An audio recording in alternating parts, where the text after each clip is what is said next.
Story 1. I said no to babysitting my brother's kids, so he dumped them in a taxi to my address. Anyway, except the driver got it wrong. 3 days later, I got the call that destroyed him. Sup, Reddit. My brother tried forcing me to babysit by shipping his kids to my apartment in a taxi after I explicitly said no. The driver delivered them to the wrong address. 3 days later, when Tyler finally checked on them, everything imploded. What followed was the most comprehensive family destruction I've ever witnessed. Strap in. I'm Natalie, 32 female, and I learned something crucial at 32. Some people genuinely believe blood relation equals unlimited access to your time, energy, and sanity. My brother Tyler, 35 male, was the poster child for this delusion. For context, I work as a freelance technical writer specializing in software documentation and user manuals. The pay's solid, cleared 6 figures last year, and the hours are flexible. I answer to nobody except deadlines and clients who actually respect professional boundaries. Built this career from absolute scratch after 6 years of corporate hell, and I guard my time like it's made of platinum. My typical week involves client meetings, documentation projects, occasional site visits to understand software before writing about it. It's demanding work that requires focus, concentration, and zero interruptions. Can't write coherent technical documentation while watching toddlers destroy your apartment. Tyler, meanwhile, works as a regional sales manager for some pharmaceutical distribution company. Makes decent money, probably $90,000 with bonuses, has 2 kids with his wife Vanessa, and somehow convinced himself that his life challenges automatically become everyone else's emergency. Specifically, my emergency. Always mine, never anyone else's. See, Tyler had this whole worldview where his problems mattered more because he had kids. Single people, especially single women, were just floating through life with infinite free time and zero real responsibilities. In his mind, I sat around eating bonbons between work projects, desperately waiting for opportunities to feel useful by serving his family. The babysitting requests started innocently about 4 years ago, right after Owen was born. Hey Nat, can you watch the kids for a few hours? Vanessa has a postpartum checkup, and I've got this critical meeting. Fair enough, I'm the aunt. They're cute kids. Couple hours won't kill me. Family helps family, right? But requests have this nasty habit of expanding like mold in a damp basement. Few hours became full days. Full days became weekends. Weekends became emergencies. That mysteriously happened every other week with suspiciously convenient timing. The goalposts moved so gradually, I didn't notice until I was basically working a second unpaid job. I started documenting patterns around year 2. Tyler would text, asking for help on Friday afternoons, always after I'd mentioned weekend plans at family dinners.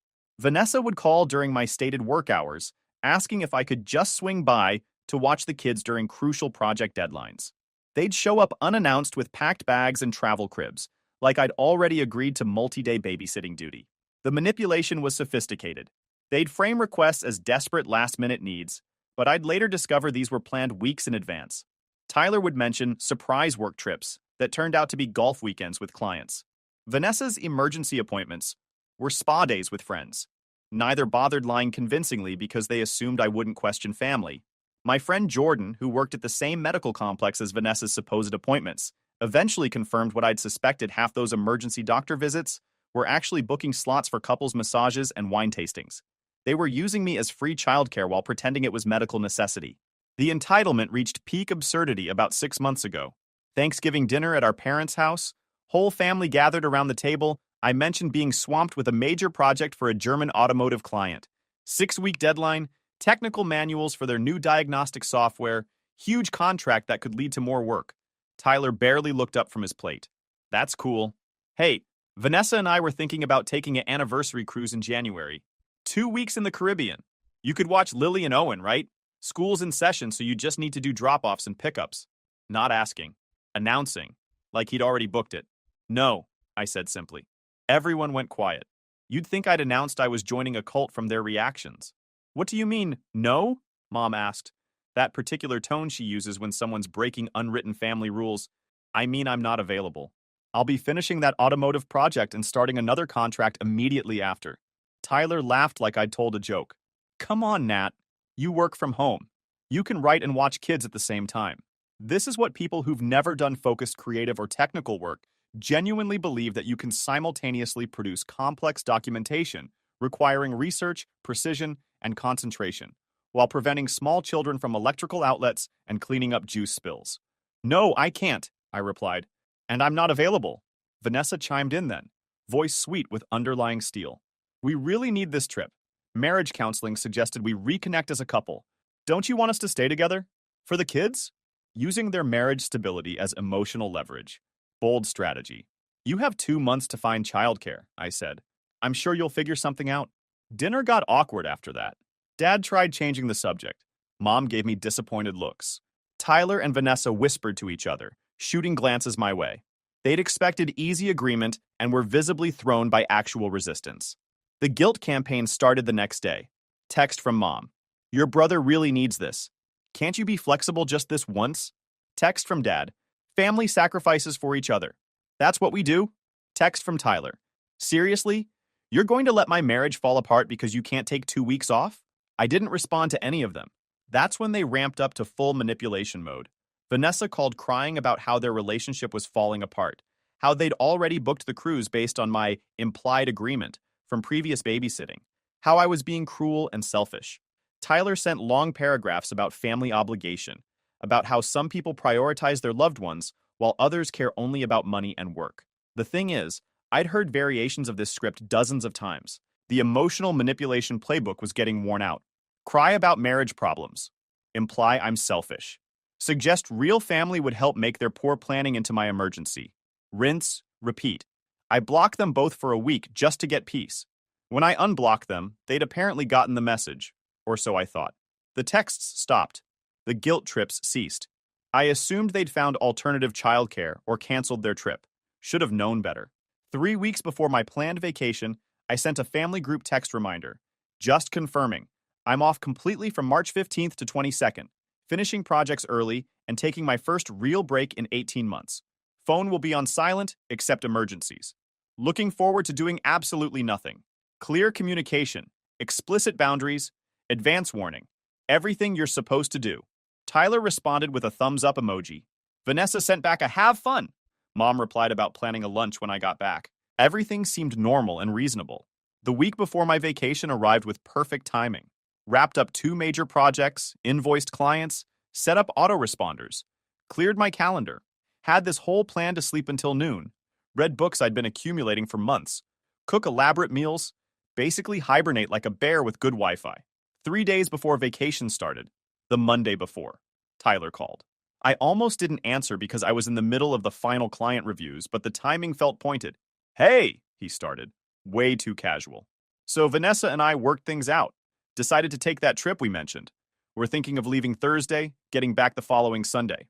The kids can stay with you, right? Since you're free anyway.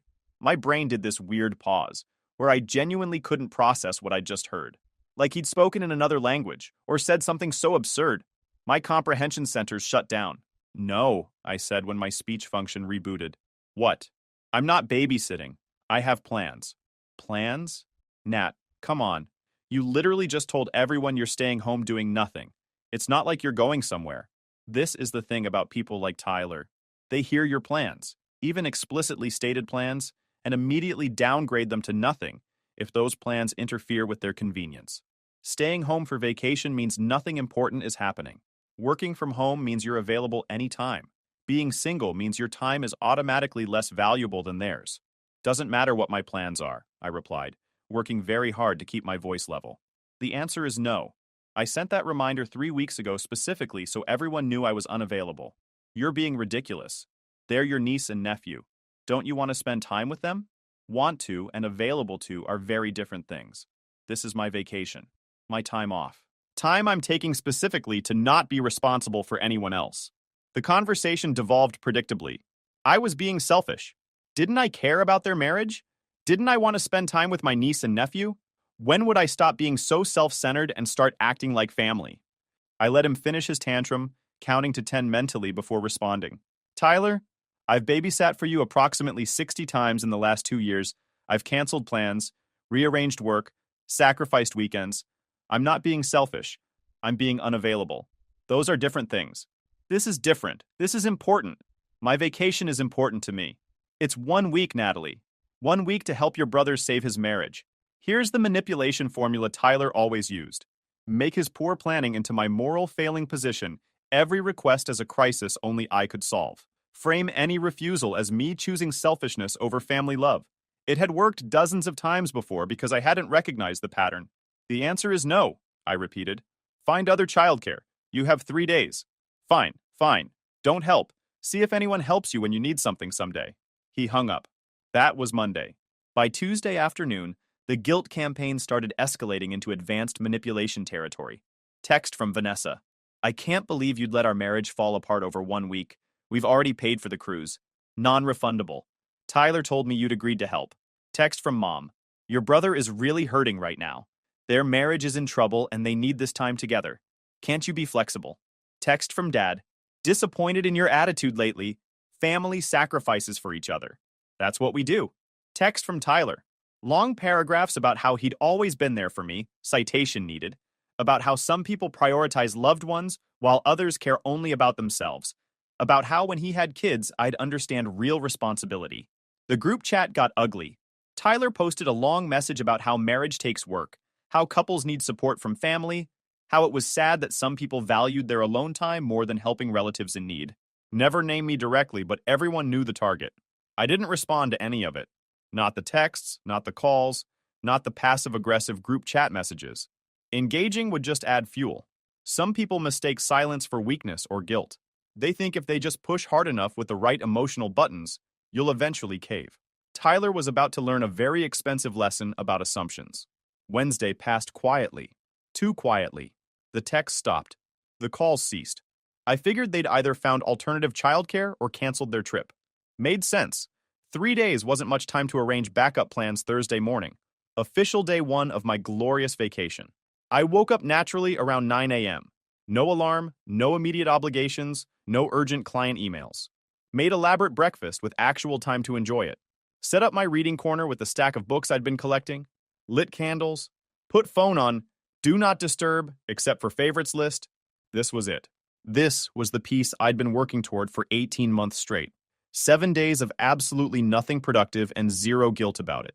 What I didn't know was that somewhere across the city that same Thursday morning, Tyler had reached his breaking point with the concept of no.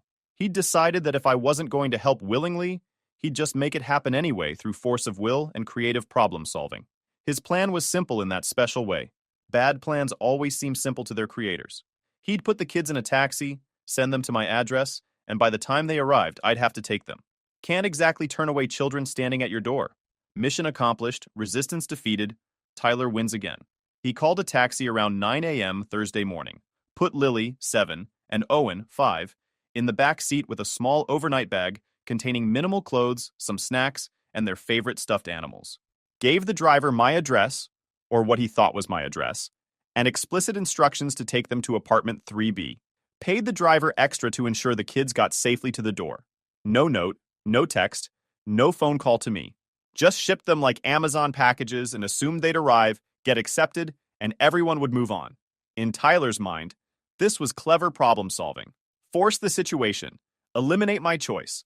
Assert his need as more important than my boundaries. But here's where Tyler's master plan hit its first catastrophic snag. He mixed up my address. I live at 1847 Maple Street, apartment 3B.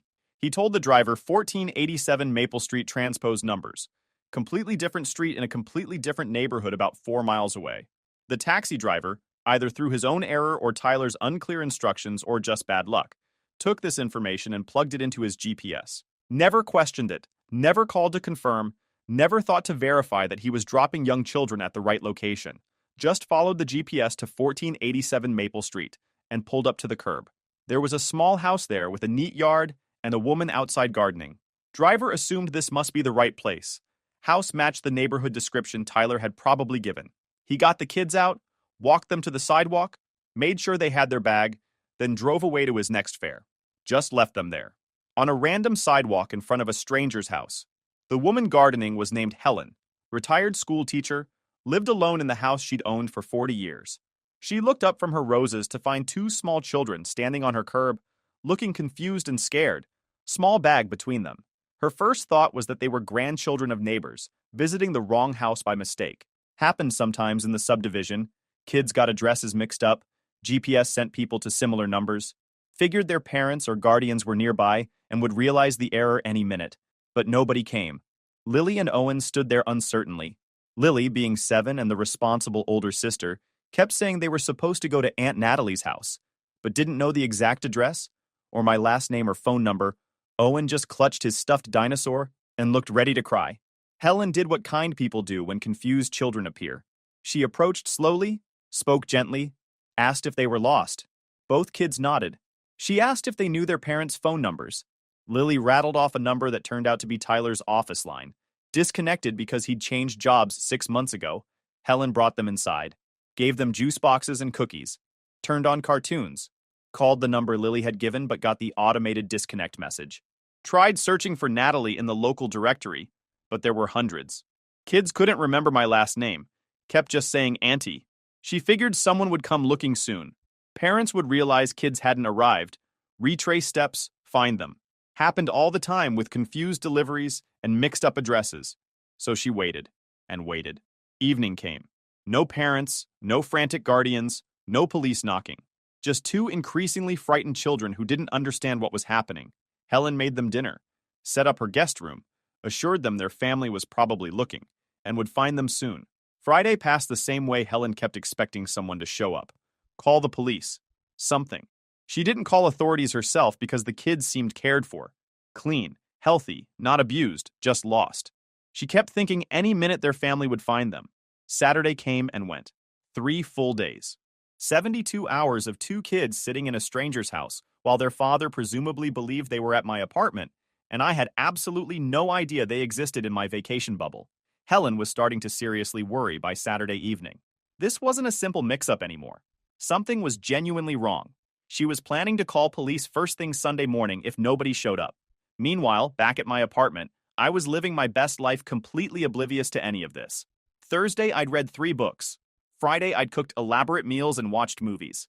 Saturday, I deep cleaned my apartment just because I finally had time. The phone stayed on silent. Life was peaceful. Everything felt perfect. Tyler and Vanessa were apparently on their couple's trip, presumably enjoying their vacation, while believing I was handling their parental responsibilities. The cruise left Thursday afternoon. Same day he'd shipped the kids via taxi. They were probably toasting their successful manipulation at the ship's bar, convinced everything had worked out. Despite my initial resistance Saturday evening around 7 p.m., my phone rang. Tyler's name. I'd been dodging his calls all week, figuring he'd try one more guilt trip about babysitting. Almost hit decline, but something made me answer. Maybe curiosity about what excuse he'd invented for why the kids never arrived. Maybe just wanting to have the satisfaction of saying no one final time. Hey, he said, way too cheerful. That particular tone people use when they're feeling smug about something. Just wanted to check in and say thanks for taking the kids after all. Really appreciate you coming through for us despite the disagreement. Every cell in my body went ice cold. The temperature in my apartment dropped about 40 degrees. The floor felt unstable. That sentence didn't make sense in any configuration of reality I inhabited. What? Was all I could manage. The kids. You know, Lily and Owen? Thanks for not making a huge scene about it. I know we had that argument Monday, but family comes through in the end. Vanessa and I really needed this time. Tyler, I said, very slowly and carefully, like I was diffusing a bomb. What kids are you talking about? Silence, complete dead air on his end. Then breathing, confused breathing. The sound of someone's brain trying to process information that didn't compute. My kids, he said slowly. Lily and Owen. The ones I sent to your apartment Thursday morning. The world tilted sideways. I don't have your kids. More silence. Longer this time. Heavier. What do you mean you don't have them? I mean I don't have them. They are not here. They have never been here. I haven't seen them since Thanksgiving. I heard his breathing change. That shift from confusion to rising panic. That's not funny, Natalie. This isn't a joke. I'm not joking. I don't have your children. I said no to babysitting. I've been on vacation all week alone. They're not here. The sound he made wasn't quite a scream, but close enough. I put them in a taxi Thursday morning. I gave the driver your address. They should have been there by 10 a.m. My vision started narrowing. That weird tunnel effect when your body realizes something terrible has happened. They never arrived. That's impossible. I paid the driver. I gave him explicit instructions. He confirmed the address. This can't be happening. Tyler, listen to me very carefully. I don't have your kids. If you sent them Thursday morning, they've been missing for 3 days. That's when he started actually screaming. Thursday arrived. Day 1 of my glorious week off. I'd prepared everything perfectly. Meal prep done, books stacked on the coffee table, phone on silent except for genuine emergencies. Had this whole plan to do absolutely nothing productive and feel zero guilt about it. I woke up late, made elaborate breakfast, lit some candles, and basically lived my best introvert life. By evening, I was deep into a book when my phone buzzed with Tyler's name. Ignored it. He called twice more. I figured he was making one last desperate plea for babysitting duty. Whatever. He'd get over it. What I didn't know was that somewhere across the city, Tyler had reached his breaking point with the word no. He'd decided that if I wasn't going to help willingly, he'd just make it happen anyway. He called a taxi, put his kids, Lily, 7, and Owen, 5, in the back seat with a small bag of clothes, gave the driver my address and sent them on their way. No phone call, no text, no heads up. Just shipped them like Amazon packages and assumed they'd arrive. But here's where Tyler's master plan hit its first snag. He gave the driver the wrong address, mixed up a number, or the driver misheard, or something. Instead of 1847 Maple Street, they went to 1487 Maple Street. Different neighborhood, different part of town entirely. The taxi driver, either through laziness or genuine confusion, dropped 2 small children at a random house and drove away. Just left them there on the sidewalk with their little overnight bag, then pieced out to his next fare. An older woman named Helen lived at that address. She was outside gardening when this taxi rolled up and deposited 2 confused kids at her curb. She assumed they were someone's grandchildren visiting the wrong house by mistake. Figured their parents were nearby and would realize the error any minute. But nobody came. The kids were scared and confused. They knew they were supposed to go to Aunt Nat's, but didn't remember my exact address or even my last name. Lily kept saying Auntie, and Owen just cried. Helen, being a kind person, brought them inside, fed them dinner, and waited for someone to show up claiming them. Nobody did. For 3 entire days, my niece and nephew sat in a stranger's house while Tyler presumably thought I was babysitting them, and I had absolutely no idea they existed in my week-off bubble. Helen never called the police. She kept expecting family to show up. The kids couldn't provide useful information. They were 7 and 5, scared out of their minds. In a strange house, Helen just kept feeding them and hoping someone would come looking. Back at my apartment, I was living my best life completely unaware. Reading, cooking elaborate meals I never had time for, watching movies, basically decompressing from 18 months of nonstop work. Tyler, meanwhile, was apparently feeling pretty smug about his clever solution. He'd forced my hand, gotten his way, and I'd probably learned my lesson about saying no to family. Saturday evening, day 3, my phone rang again, Tyler's name. I almost didn't answer, but something made me pick up. Hey, he said, way too cheerful. Just wanted to say thanks for taking the kids after all. Really appreciate you coming through. My brain short-circuited. What? The kids. You know, Lily and Owen? Thanks for not making a big deal about it. I know we had our disagreement, but family comes through in the end. Every cell in my body went ice cold. Tyler, what kids are you talking about? Silence. Then, my kids, the ones I sent to your place on Thursday. I don't have your kids. More silence. Longer this time. What do you mean you don't have them? I mean I don't have them. They're not here. They've never been here. I heard his breathing change. That shift from confusion to panic. That's not funny, Natalie. I'm not joking. I don't have your children. I haven't seen them since Thanksgiving. The sound he made wasn't quite a scream, but close. I put them in a taxi Thursday morning. Gave the driver your address. They should have been there by 10 a.m. My vision started narrowing. That weird tunnel effect when your body realizes something terrible has happened. They never arrived. That's impossible. The driver confirmed the address. I paid extra to make sure. Tyler, I don't have your kids. If you sent them 3 days ago, they've been missing for 3 days. That's when he started screaming full panic. Zero coherence.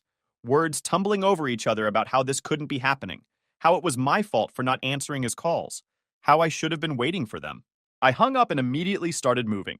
Grabbed my laptop, phone charger, pulled up every contact I'd cultivated over years of freelance work. This wasn't about Tyler anymore. This was about 2 kids who'd been missing for 72 hours because their father thought shipping children via taxi was acceptable parenting. Started with the obvious. Called 911. Reported 2 missing children, gave their names, ages, last known location, Tyler's house, last known destination, my address, according to him, estimated timeline. The dispatcher took everything down, said they'd send officers to both locations. But I didn't stop there. Pulled up my contacts and started making calls. Old college friend who became a patrol officer. Called him directly. Woman I'd interviewed once for a healthcare article who mentioned her husband worked in dispatch. Called her guy from my gym whose brother did search and rescue. Called him too. This is where years of being friendly, professional, and genuinely helpful paid dividends. I wasn't just some random person calling in a missing persons report. I was someone people remembered, someone who'd helped them with projects or articles or connections. They listened when I called. Within an hour, I had 3 officers working the case personally. Within 2 hours, they'd pulled traffic camera footage from Thursday morning, found the taxi that picked up 2 kids from Tyler's address, tracked it through various intersections. The license plate led them to the taxi company. Driver remembered the fare, said he dropped the kids at 1487 Maple Street, like he'd been told, except Tyler had given him 1847 Maple Street. One transposed number, completely different neighborhood. By hour 3, police had located the house. Helen answered the door confused, holding Owen on her hip while Lily watched TV in the background. Officers immediately called me with updates. The kids were fine, scared, confused, but physically fine. Helen had taken good care of them, fed them well, kept them safe. She genuinely thought family would show up. Never occurred to her to call authorities because the kids seemed cared for, just lost. I drove there immediately. Seeing Lily and Owen in that strange house, looking small and terrified, made something crack inside my chest. They saw me and both started crying, running over, talking over each other, about how they'd been lost and scared, and didn't know where Aunt Nat went. "I've got you now," I told them. "You're safe. Let's go home." The police wanted statements. Helen was apologetic. She'd meant well, but obviously should have called sooner. I thanked her for keeping them safe. Meant it genuinely. She'd done more than their own father had. Tyler was already at my apartment when I got back with the kids. He'd apparently driven straight there after our call, been pounding on my door for 3 hours. When he saw me pull up with Lily and Owen, his face did this weird thing between relief and rage. "Where were they?" he demanded. Like I was the one who'd screwed up wrong address. Taxi driver dropped them at a stranger's house Thursday morning. They've been there for 3 days.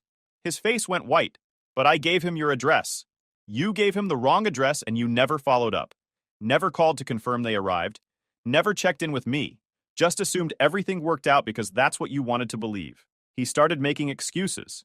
He'd been busy at work. Vanessa's trip had already been booked. He thought I'd call if there was a problem. Every single one rang hollow, because the basic math didn't work in his favor. He'd put his children in a taxi and didn't verify they arrived safely. For 3 days, he assumed everything was fine without any confirmation. That's not parenting. That's hoping really hard that nothing goes wrong. "You need to leave," I told him. "I'm keeping the kids tonight. Tomorrow we're talking to police again, and you're going to explain to child services why you shipped your children via taxi to someone who explicitly said no to babysitting." He tried arguing, saying I was overreacting, that mistakes happen. I pulled out my phone and showed him the report I'd already filed. 2 children abandoned by parent negligent supervision. Child endangerment. Tyler's face changed then. He realized this wasn't going away with apologies and excuses. This was documented official, permanent. "You're really going to do this?" he asked. "Ruin my life over a mistake? You're the one who made the mistake. I'm just making sure it's recorded." He left angry, already calling Vanessa to spin. Whatever story would make him look less catastrophic. I got the kids fed, bathed, settled into my spare room with blankets and pillows. They fell asleep almost immediately, exhausted from 3 days of stress. Sitting there watching them sleep, I made a decision. This wasn't ending with a stern talking to and family drama. Tyler had proven he'd rather gamble with his children's safety than accept the word no that needed consequences. Monday morning, I contacted Child Protective Services directly, gave them the full timeline, the initial refusal, Tyler's response, the taxi incident, the 3 days of no follow-up, provided police report numbers, witness statements from Helen, everything documented. CPS doesn't play around with abandoned children. They opened an investigation immediately. Tyler and Vanessa were interviewed separately. Vanessa's reaction was apparently spectacular because she'd had no idea any of this happened. Turns out Tyler had told her the kids were with his parents for the week, sent her old photos from previous visits, staged the whole thing. When she'd called asking to talk to them, he'd claimed they were asleep or busy. She'd believed him because why wouldn't she? Finding out her children had actually been lost for 3 days while her husband lied about their location. That broke something fundamental. She moved out within a week, filed for separation, started her own custody proceedings. The court case was brutal. Tyler tried painting me as vindictive, claimed I'd orchestrated everything out of spite for being asked to babysit. His lawyer attempted arguing that the taxi mistake was an honest error, and 3 days wasn't that long in the grand scheme. The judge wasn't buying it. 2 children under 8, sent alone in a taxi, to an address their father didn't verify, with no follow-up for 72 hours? That's not a mistake. That's criminal negligence. Tyler lost custody. Emergency removal, pending evaluation. Lily and Owen went to foster care temporarily, while courts determined if Vanessa or other relatives were suitable. Tyler got supervised visitation only, contingent on completing parenting classes and psychological evaluation. His reputation imploded faster than I could track. Extended family found out the full story. Not Tyler's version about his mean sister, but the actual documented timeline. His in-laws cut him off completely. Mutual friends distanced themselves. Work started having conversations about his judgment and reliability. Vanessa won full custody after 3 months. Tyler got every other weekend supervised visits, child support obligations, and a criminal record that would follow him forever. Lost his sales job because pharmaceutical companies don't love employees with child endangerment charges. Couldn't rent decent apartments because background checks kept flagging him. About 6 months after everything imploded, Tyler started calling again. Different numbers, borrowed phones, trying to get through my blocks. Voicemails rambling about how I'd destroyed his life, how one mistake shouldn't ruin everything, how family should forgive each message more desperate than the last. He'd lost his marriage, his kids, his job, his reputation. Everything had collapsed in slow motion. And according to him, it was all my fault for overreacting and getting authorities involved. I saved every message, not as leverage, just as evidence in case he tried escalating. But I never responded, never explained, never engaged. Because here's what Tyler never understood. I didn't destroy his life. He destroyed his life the moment he decided his convenience mattered more than his children's safety. The moment he chose to ship them like packages, rather than accept a simple no. All I did was make sure the consequences caught up with the actions. That's not revenge. That's just reality being allowed to function properly. The family divided into camps. Some relatives thought I'd gone too far, that family should handle problems privately. Others understood that 2 kids spending 3 days in a stranger's house was beyond private problem territory.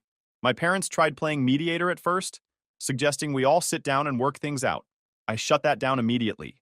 There was nothing to work out. Tyler had endangered his children through spectacular incompetence and arrogance. That wasn't a disagreement to compromise on. My aunt took Tyler's side initially, posting vague social media comments about forgiveness and family loyalty. I sent her the police report and CPS documentation. She deleted the posts and never mentioned it again. Through all of this, I maintained contact with Lily and Owen through proper channels, made sure they knew their aunt still loved them, that none of this was their fault. Vanessa was actually appreciative, said I was the only person who'd acted in the kids' best interest throughout the whole disaster. We've stayed friendly. She brings the kids to visit sometimes. They're doing better now, more settled. Lily doesn't flinch when cars pull up anymore. Owen sleeps through the night. Small progress, but it matters. Tyler tried one final manipulation attempt about a year after everything went down. Showed up at my apartment building. Couldn't get past security, so he waited in the lobby until I came through. He looked rough. Lost weight, clothes hanging loose, dark circles under his eyes. Tried the whole reformed act. He'd learned his lesson, gone through counseling, become a better person. Would I please speak to the courts on his behalf? Help him get custody back? No, I said, same as the first time. Natalie, come on. I've lost everything. Don't you think I've been punished enough? You haven't been punished at all. You've just experienced natural consequences. Those are different things. I'm begging you, I'm your brother. You stopped being my brother when you put your kids in a taxi, rather than respect a boundary. Blood doesn't make family behavior, does. Left him standing there. Security escorted him out when he tried following.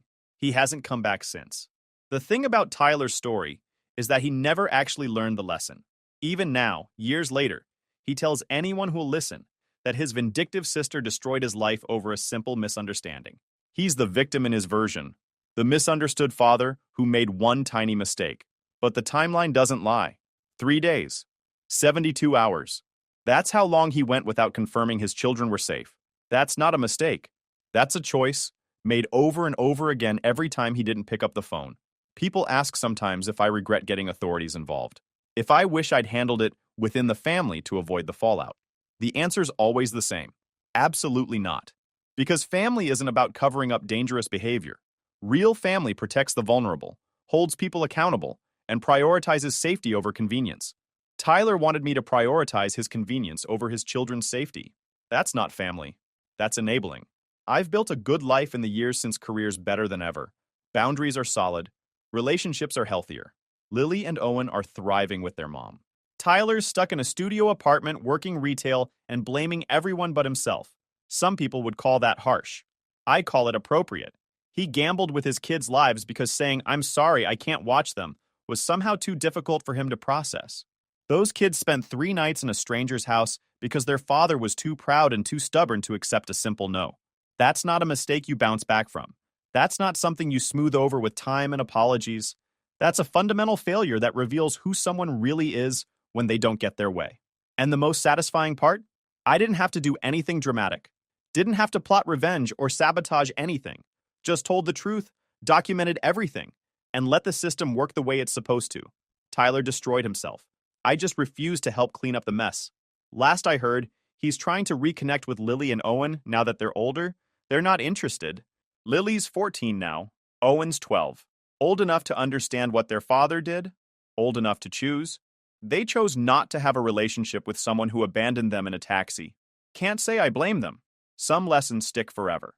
And sometimes the quietest revenge is just letting someone live with the consequences of their own actions while you move on and build something better. The kids are doing great, by the way.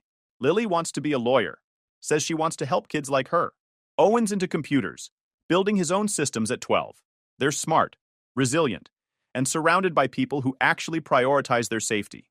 Tyler's still making excuses and waiting for everyone to forgive him for something he's never properly apologized for. Still believing that if he just finds the right words or waits long enough, everyone will forget what he did. But some things don't fade. Some moments define people permanently. And the moment Tyler chose his vacation over his kids' safety, then doubled down by shipping them via taxi rather than accepting no, that defined him forever. Me? I'm just the aunt who said no and meant it, who loved those kids enough to prioritize their safety over family peace, who refused to pretend criminal negligence was just a misunderstanding. And honestly, I've never slept better. If you enjoyed this video, please hit that subscribe button. It really helps the channel and help us bring you more and better stories. Thanks. Story 2. My parents said I was just a backup son. I was walking to the kitchen and heard them say they only keep me around for my money. So I cut them off, blocked everyone, and built a life without them. Now I own the land. They tried to steal, and my brother's unemployed. Hey Reddit, I don't usually post on here. I just scroll, read drama, and mind my business. But things at home went so sideways, I honestly didn't know where else to drop this. You ever just sit back and realize your whole family treated you like a backup plan they never even wanted? Yeah, that's basically how I grew up. I am 31 male, the older brother, but somehow my younger brother Aaron has always been the golden child.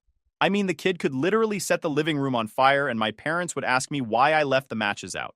It's been like that since we were kids.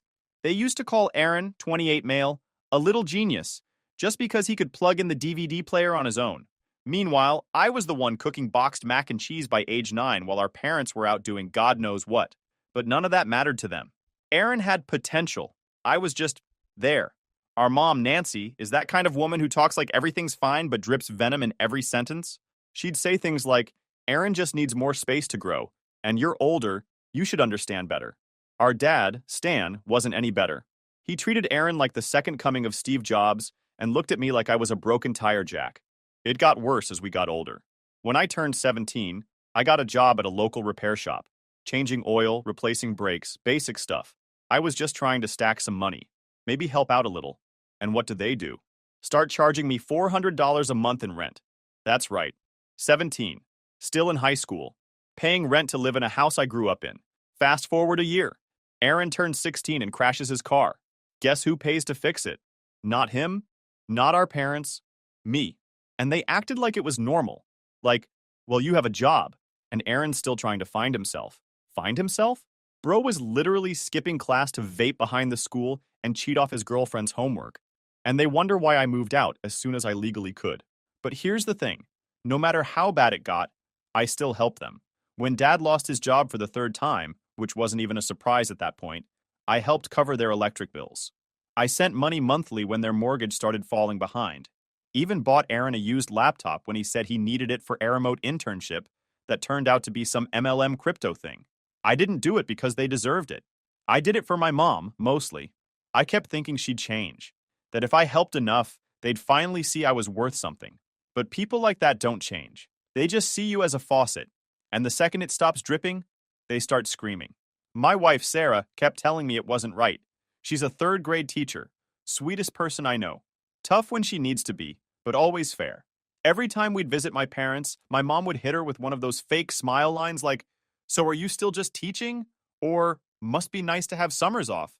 That's real condescending crap, but always said in that polite voice that makes it hard to call out without sounding crazy. Sarah never complained, though. She just took it. For me. Then there's Max, our dog. A rescue. Big ol' mutt with one floppy ear and a crooked tail. He's basically my second kid. Been with us since before our daughter was born. That dog sat with me during late-night shifts, road trips, everything. And my parents hated him. They'd always say things like, "You care more about that animal than your own blood." Funny how the dog never asked me for rent money or called my wife useless. Now here's where things went from just crappy family dynamics to straight betrayal. Last year, during some random family dinner, I went to the kitchen to grab water for Sarah and me. My daughter was in the living room with Max, watching cartoons. I wasn't even trying to eavesdrop or anything, but I stopped in the hallway when I heard my name. Dad was saying, "He acts like he's some big man because he sends us a couple $100. Then Mom added, "It's disgusting. He's a failure and he doesn't even see it. If Aaron had that kind of money, he'd use it properly." Then Aaron, of course, had to throw in his 2 cents. Honestly, if he wasn't paying the bills, I wouldn't even bother talking to him. I stood there, staring at the hallway tiles like they were about to crack. I didn't move. I didn't say anything. I just listened. They went on for a while, too, about how they were just using me to stay afloat and he'll always be the backup, word for word. Like I wasn't their son. Like I was just an ATM they could insult when the screen turned off. I walked back in, set the water down, and told Sarah we were leaving. She knew something was up. I didn't say anything until we got in the car and Max was loaded up with our kid in the back seat. Then I told her everything. She didn't say, "I told you so." She just said, "Good. Now let's be done with them." And I was. No more money. No more calls. I blocked every one of them. Even Aaron. Changed my number. Told my job I wasn't available to do repairs on weekends anymore so I could spend time with my actual family. The ones who mattered. Max got extra treats that night, by the way. Thing is, I thought cutting them off would make me feel guilty. But it didn't. It felt like standing up straight for the first time in years. Like finally letting someone else carry their own dead weight. But they didn't take it well. And they didn't go quietly either. So after I cut them off, I figured that'd be the end of it. Like, all right, they'll be mad, talk trash for a while, then eventually move on. Wrong. Cutting off their free ride just lit a fuse I didn't even know existed. They didn't come back with apologies. They came back swinging. I started getting weird texts from numbers I didn't know. Stuff like, "Your mother's crying herself to sleep, and you abandoned your family for a dog." I blocked them one by one. Then came the Facebook messages from extended family. Aunt Lisa, Uncle Brian, even some cousin I hadn't talked to since we were 10. All saying stuff like, "You need to make things right," or "Your dad always tried his best, you're being selfish." All parroting the same thing like they were reading from a group script. I found out later that my mom had been calling everyone in the family, telling them I lost it, and was having some kind of mental breakdown. She left out the part where they openly admitted to using me for years. But the biggest shift came when my grandpa's name started getting tossed around. Grandpa Joe, my mom's dad, wasn't rich, but he owned some land. Big open property outside of town, probably worth low 6 figures if sold. When I was a kid, he used to take me fishing there. He taught me how to change oil in his truck, how to patch drywall, even how to sharpen a mower blade. He was old school and quiet, but always respected people who worked hard and didn't complain. When I stopped talking to my parents, I still called Grandpa every couple weeks, just checking in, asking if he needed anything. He always said the same thing. "I'm proud of you, kid." He knew how my parents were. He'd seen it for years. He just never stepped in because, in his words, I wanted to see if they'd wake up on their own. Spoiler, they didn't. Anyway, one day he mentioned he was putting together a will. Nothing dramatic, just said he wanted to make sure everything went where it was supposed to. I didn't think much of it, honestly. I wasn't expecting anything. I figured he'd split it all evenly between his kids and grandkids, or maybe just sell the land and downsize. But a month later, things got weird. Aaron, my lovely brother who never lifted a finger unless it was for himself, started showing up at Grandpa's place, like regularly, bringing him groceries, fixing stuff around the house. I knew something was off immediately. Aaron doesn't fix anything. The guy once called me because he didn't know how to restart the Wi-Fi router, but now he was playing Handyman of the Year? Turns out Aaron found out about the will. My parents must have heard something and sent him in like a scout. Butter him up, get in his good graces, and maybe manipulate the will in their favor. That's when I started watching things a little closer. Aaron's always been a snake, but for some reason, people never seem to catch on. At work, he had a desk job at some logistics company. Nothing fancy. His title sounded more impressive than it actually was. Regional Compliance Specialist or something like that. But really, all he did was fill out spreadsheets and send reports. The thing is, he'd been doing shady stuff there for years without getting caught. He'd copy other people's work, fudge numbers to hit his KPIs, even submitted a few expense reports for client lunches that were just him and his girlfriend ordering takeout. I only knew all this because his dumbass used to brag about it in the group chat we had years ago. He'd say stuff like, "Bro, my manager is so dumb. I literally submitted the same report from last month, just changed the dates." And no one questioned it because he wore dress shirts and talked fast in meetings. He lived on shortcuts. Always did. And somehow it always worked out for him. He'd fail upwards, talk his way out of issues, charm the higher-ups just enough to avoid real accountability. Meanwhile, if I showed up 5 minutes late for a delivery, my pay got docked. That was the difference. He had a family making excuses for him and bosses who never looked too close. I had bills and reality. Anyway, back to Grandpa. One day, I get a call from him. He's confused, quiet, says he got a call from someone claiming to be a health representative asking about his memory, asked if he's been forgetting things, if he's been misplacing items, if he feels overwhelmed managing property. I told him that sounded shady and asked for the number. Turns out, it wasn't some random checkup. It was arranged. A week later, I found out my parents tried to claim that Grandpa was mentally declining, that he wasn't fit to handle his own estate. They were working on submitting documents, fake documents, to the court, suggesting he had early signs of Alzheimer's. They had a bogus doctor's note, too. Probably paid someone or forged the damn thing. That's when something in me flipped. I wasn't just going to walk away anymore. I wasn't just going to block a few numbers and call it done. They wanted to play dirty? Cool. I know things too. I had messages, I had screenshots, I had receipts. First, I helped Grandpa contact a lawyer. We locked his estate down properly, got real evaluations done, and made sure any court filings on his behalf would trigger an alert. He even recorded a video saying he was fully competent and understood exactly what his will said. That alone nuked any chance they had. But I wasn't done. Aaron's job? Yeah. I dug up every single thing he ever bragged about. Fake expense reports, copy-pasted audits, even one time where he left sensitive files open on a public terminal at a FedEx. I gathered it all. Sent it in an anonymous package to his HR department with a little note. Might want to audit your golden boy. 2 weeks later, he was fired. No references, no severance, no dignity. My parents were furious. They tried calling again, this time screaming voicemails instead of guilt-tripping ones. I saved them all. You never know. The best part? Grandpa updated the will, left everything to me and his great-granddaughter. Aaron's name was scratched out completely. Not even a penny. That's when the begging started. So Aaron got fired. Not laid off, not downsized, fired. Like full-on escorted out of the building kind of fired. No handshake, no, we'll be in touch, no severance package. Just a walk of shame out the lobby and a security guy handing him a sad little cardboard box with his coffee mug and desk junk in it. Took 2 days before my mom called me. She didn't ask how I was. Didn't ask how my daughter was doing. She went straight into rage mode. "This is your fault," she hissed into the phone. "You've ruined your brother's future." I hung up.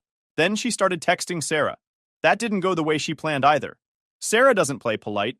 She's dealt with bratty third graders for 10 years and knows how to handle manipulators like a pro. She responded once, just one line. "Stop contacting me. We protect our peace now." Blocked. But the real storm didn't start until a week later, when my parents showed up at Grandpa's lawyer's office during a routine check-in. They tried to present the forged medical documents again. Yeah, even after everything. Claimed Grandpa had no idea what he was doing, said his will had been influenced by outsiders, read me, and that he was not of sound mind. Only this time, they walked straight into a legal buzzsaw. Grandpa had already filed a preventative notice with the county clerk's office. Basically, it was a don't touch my stuff unless I'm legally ruled incompetent kind of thing. He also had that recorded video we made earlier, where he literally held up a newspaper, said the date out loud, and explained every line of his will calmly and clearly, with the lawyer sitting next to him. Once the judge saw the video and compared it with the garbage report my parents submitted, it was game over. Forgery's a serious thing, especially when it involves manipulating someone's estate. Turns out my uncle, Mom's younger brother, had a friend in the court system. He tipped us off that there might be actual charges coming down. Fraud, elder abuse, conspiracy to defraud an estate, all of it. And the best part? They did it all to themselves. I didn't even have to push. I just made sure the truth was waiting for them at every corner. Aaron was spiraling hard. Without his job, his fancy apartment was too expensive, so he moved back in with our parents. From what I heard, he spends most of his time gaming and rage tweeting about how family betrayed him. Classic victim mindset. Always someone else's fault. My parents? They were quietly drowning. The money I used to send? Gone. Their mortgage was behind by 3 months. Car payments late, utilities bouncing. They even got their internet shut off, which honestly made me laugh a little too hard. Aunt Lisa sent me a voice note saying Mom had cried for 2 hours the night the internet cut out, blaming me for ruining the family's reputation. Like I was the one who faked medical reports and tried to rob my dying grandfather. They still didn't get it. Meanwhile, Sarah and I were doing all right. Not rich, not flashy, but solid. Stable. I had picked up a few extra contracts, started saving to buy a second-hand truck so I could scale up. Sarah was tutoring after school for a bit of side cash, and our daughter had just gotten Student of the Month. Max was healthy. I was sleeping better. The house felt peaceful. And for the first time in years, I actually felt proud of my life. Then the call came. It was late. I was watching some dumb show, half asleep on the couch, when the phone rang. It was my mom. I stared at it for a long second before answering. No idea why I picked up, honestly. Dad had a stroke, she said. Voice flat. No hello, no lead-in. He's in the ICU. She said it like it was my job to fix it. Like that information should have moved me into action. But I didn't move. I didn't even blink. I just sat there listening. Then she added, You should come. He's asking for you. That part did hit different. Not because I felt guilt, but because, why? After everything? After calling me a failure, after mocking my wife, using my money like a piggy bank, and then tossing me out like garbage? Now he suddenly wanted me there? I told her I'd think about it and hung up. Sarah walked in a few minutes later and saw my face. I told her what happened. She didn't push, just sat next to me, rested her head on my shoulder and said, You don't owe them anything. She was right. So I didn't go. A few days later, they showed up. Yep, outside my place. I don't know how they got the address. Maybe a cousin. Maybe they followed me once. Either way, there they were. My mom and Aaron, standing at the gate, looking desperate. Faces tired and washed out. Mom was crying. Aaron looked like he hadn't shaved in weeks. We just want to talk, she said when I opened the front door. I didn't even step outside. Then say it from there. She tried pulling the guilt angle again. Said Dad was recovering but weak. Said he might not have much time. Said he kept mumbling my name. Then she asked if I'd consider helping out with some of the medical bills. I laughed, actually laughed out loud. You mean like the way you helped Grandpa? I asked. That shut her up. Aaron, though, still had the nerve. He stepped forward and said, You're really gonna do this? After everything we've done for you? I swear to God, I almost lost it. But I didn't. I stayed calm. Looked him dead in the eyes and said, You remember what you said that night at dinner? That you only tolerate me because I pay your bills? Good news. You don't have to tolerate me anymore. I closed the door in their faces. No yelling. No big dramatic speech. Just silence. You'd think after everything, the fake documents, the begging, the screaming at my front door, they'd finally get the message. That they'd back off and just disappear. But people like my parents, they don't let go. They don't accept boundaries. They see your silence as disrespect, your peace as rebellion, and they take that personally, especially when they're broke and desperate. After that last confrontation outside my house, things went quiet for about a month. No calls, no texts, no mystery relatives showing up in my inbox trying to mediate. For a second, I let my guard down. Business was picking up. I'd managed to lease another used semi-truck, old, loud, but dependable, and landed a regular freight gig with a distributor that had me running between Chicago and Indiana twice a week. It wasn't glamorous, but it was steady money, enough to finally stash some savings away. Sarah and I started talking about maybe taking our daughter to see the ocean for the first time that summer. We even looked at little cabins in Tennessee. Something simple. Just three of us and Max in the back seat. It felt like we were finally catching a break. Then, one morning, I walk out to the lot behind my small office, just a gravel lot I rented behind a gas station, and my truck is trashed. And I don't mean keyed or tagged, I mean destroyed. Windshield smashed in, every mirror busted clean off, tires slashed, front bumper hanging like it got into a fight with a train. Spray paint all over the side. Big red letters. Family Trader. Right there. Across the door. Like I was in some mob movie. I stood there for a minute. Just frozen. Looking at it. Like my brain couldn't fully register what I was seeing. This truck wasn't just metal and wheels to me. It was how I fed my family. How I paid rent. It was freedom. And someone tried to take that away. No cameras. No witnesses. The lot was in a dead zone. I filed a police report. They said they'd look into it, which basically meant nothing would happen. I knew who did it. You know who did it. But unless I had proof, it was just words. The final nail? When I walked around to the passenger side, I found the glove box forced open. They didn't steal anything. They just left a note. Written in Sharpie on the back of a Walgreens receipt, it said, "Still think you're better than us?" Aaron's handwriting. I'd know it anywhere. Sloppy. Barely legible. Like he never grew out of middle school. I kept that note. Didn't hand it to the cops. Didn't even tell Sarah about it right away. I just took a deep breath and walked back inside. I was done being polite. I was done waiting for them to self-destruct. Now I was going to bury them legally and make sure they'd never come near me again. First, I got security cameras installed. House, office, truck lot, even dash cams. Everything. Then I went back to the lawyer handling Grandpa's estate and filed a restraining order against my parents and Aaron. I added documentation, all the voicemails, texts, social media messages, and photos of the truck. No note. I kept that for me.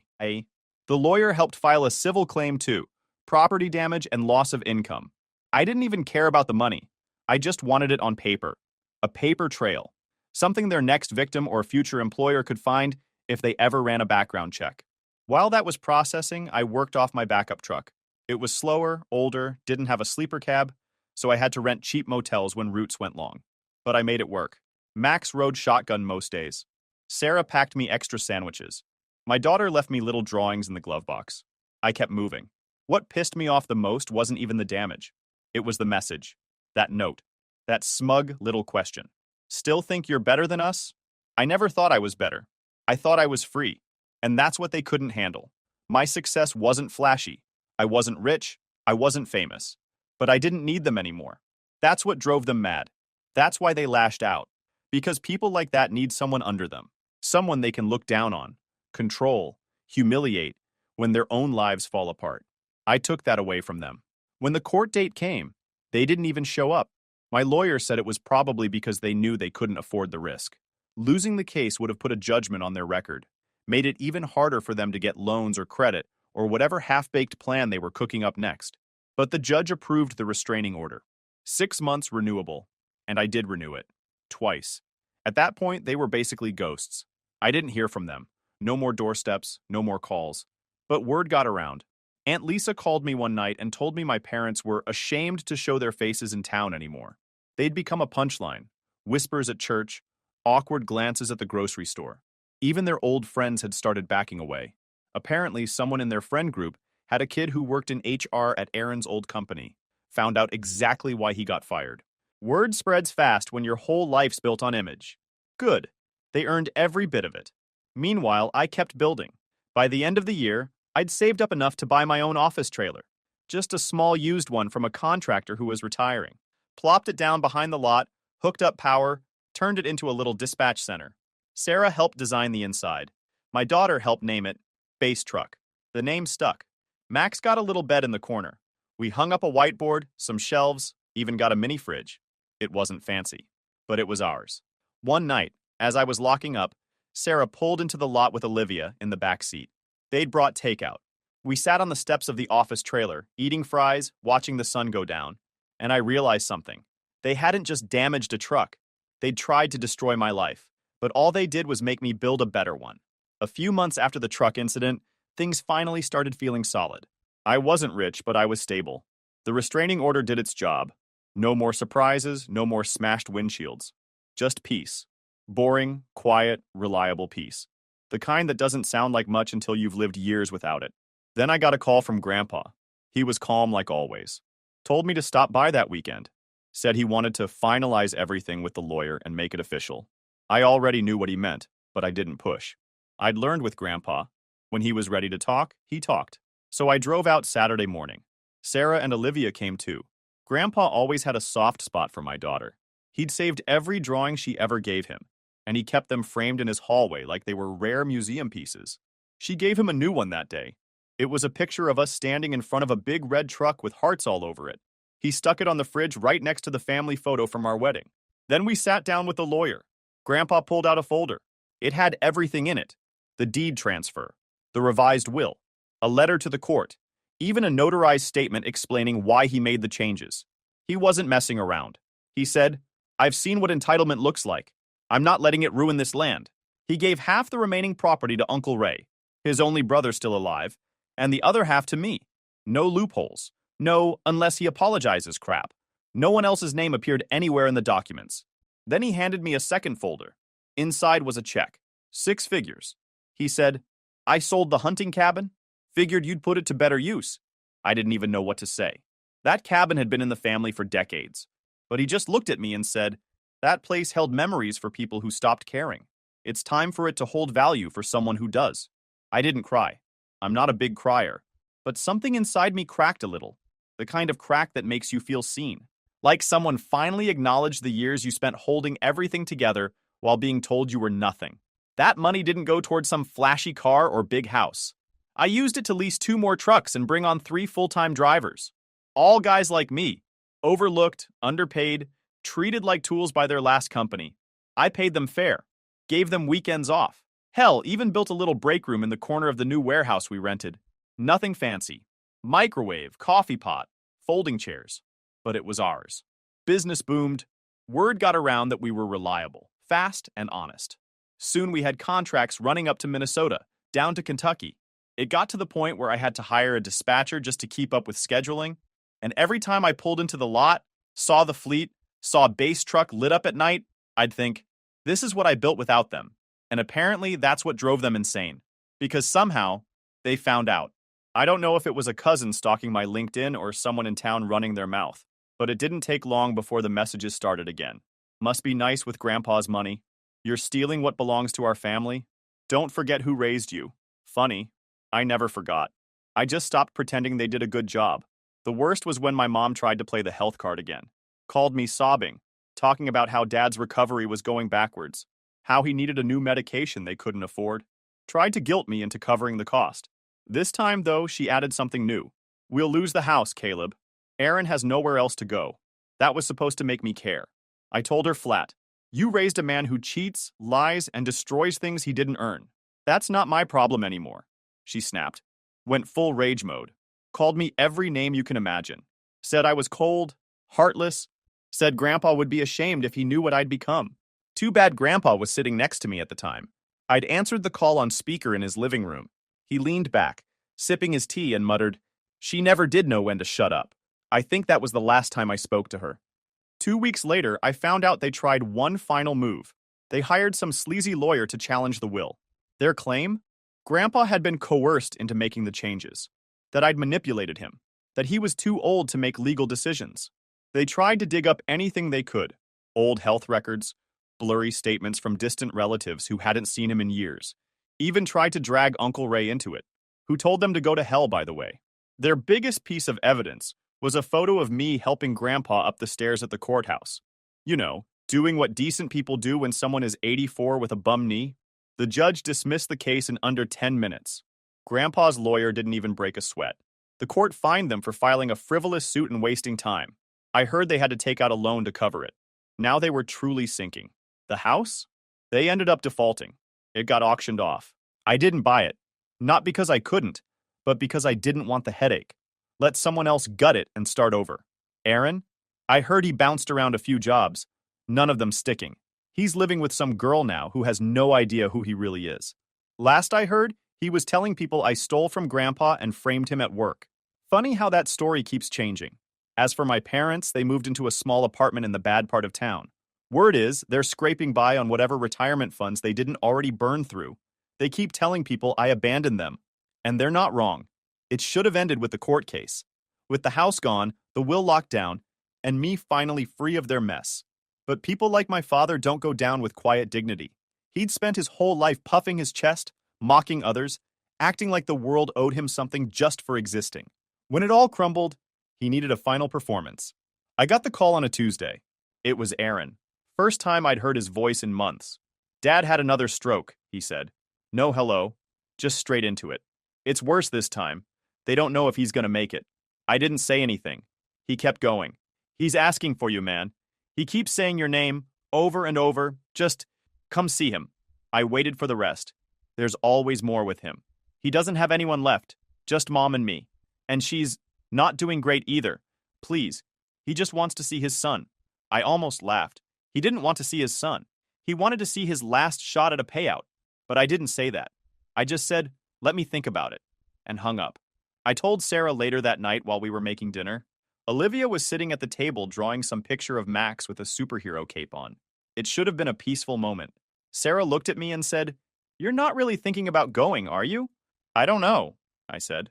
"I guess I just want to hear him say it. Admit what he did." She shook her head slowly. "He won't. And you know that." I did know. But some small, stupid part of me thought maybe, just maybe, he'd surprise me for once. I drove to the hospital the next day. Sat in the parking lot for 40 minutes. Never went in. Instead, I walked across the street to a gas station, bought a bottle of water, and just stood outside watching people go about their lives. Nurses grabbing snacks, a teenager pumping gas, an old guy walking his dog. Normal people. People not tangled up in years of fake love and backhanded compliments and lies that smell like cheap cologne and kitchen table guilt trips. Then I went home. 2 days later, they showed up. Again. No warning. No call. Just like always. I opened the door and saw them. My mother, Aaron, both standing there like they were auditioning for some pity documentary. Mom's face was drawn out, like she hadn't slept. Aaron looked like someone trying way too hard to look broken. "You didn't come," she said, voice flat, cold. "No," I said. "I didn't." "He was crying for you," she said, putting a hand on her chest like that was supposed to mean something to me. I didn't flinch. "I cried too. Just didn't see you at my door back then." She swallowed hard. I could tell she had more loaded up. Some guilt trip, some Bible verse, maybe another round of, "He's still your father." But Aaron cut in first. "Look, we know things got messed up, but we're still family." I actually smiled at that. "You know what day it is today?" I asked. They looked confused. My mom tilted her head slightly. Aaron glanced at his phone like it was some trick question. "Today's my birthday," I said. "December 23rd. You lived with me for 18 years. Paid my rent with my own job. Covered your bills. And neither of you know when I was born." That shut them up real quick. I stepped out, closed the door behind me, and leaned on the railing. Story 3. Sister sold her house for a dream vacation. Now my parents want her family to move into my place. So I've got this house, right? Been living here for the last 10 years, paying it off bit by bit, and finally I can say it's mine. It's nothing fancy, just a modest 3-bedroom place, but man, it's mine. You know that feeling when you've worked your butt off for something, and you can finally just sit there and think, yeah, I did that? That's where I'm at. I don't have any fancy decor or big backyard, but it's a good spot. Comfortable, quiet, and most importantly, it's my space. It's where I can just chill without any stress. Then there's my sister, Jenny. She's 29, married to this guy, Alex, who's 31. They're what you'd call the free spirit types. You know the kind, the ones who are always talking about how everyone else is wasting their life in the grind, working boring 9 to 5s while they live their best life or whatever. They've always been like that, ever since they got together, always planning some big, dramatic escape from the rat race. Honestly, I didn't think they'd ever actually do it. I mean, everyone has these dreams of quitting their job and traveling the world, right? It's like a phase you grow out of when you realize bills exist.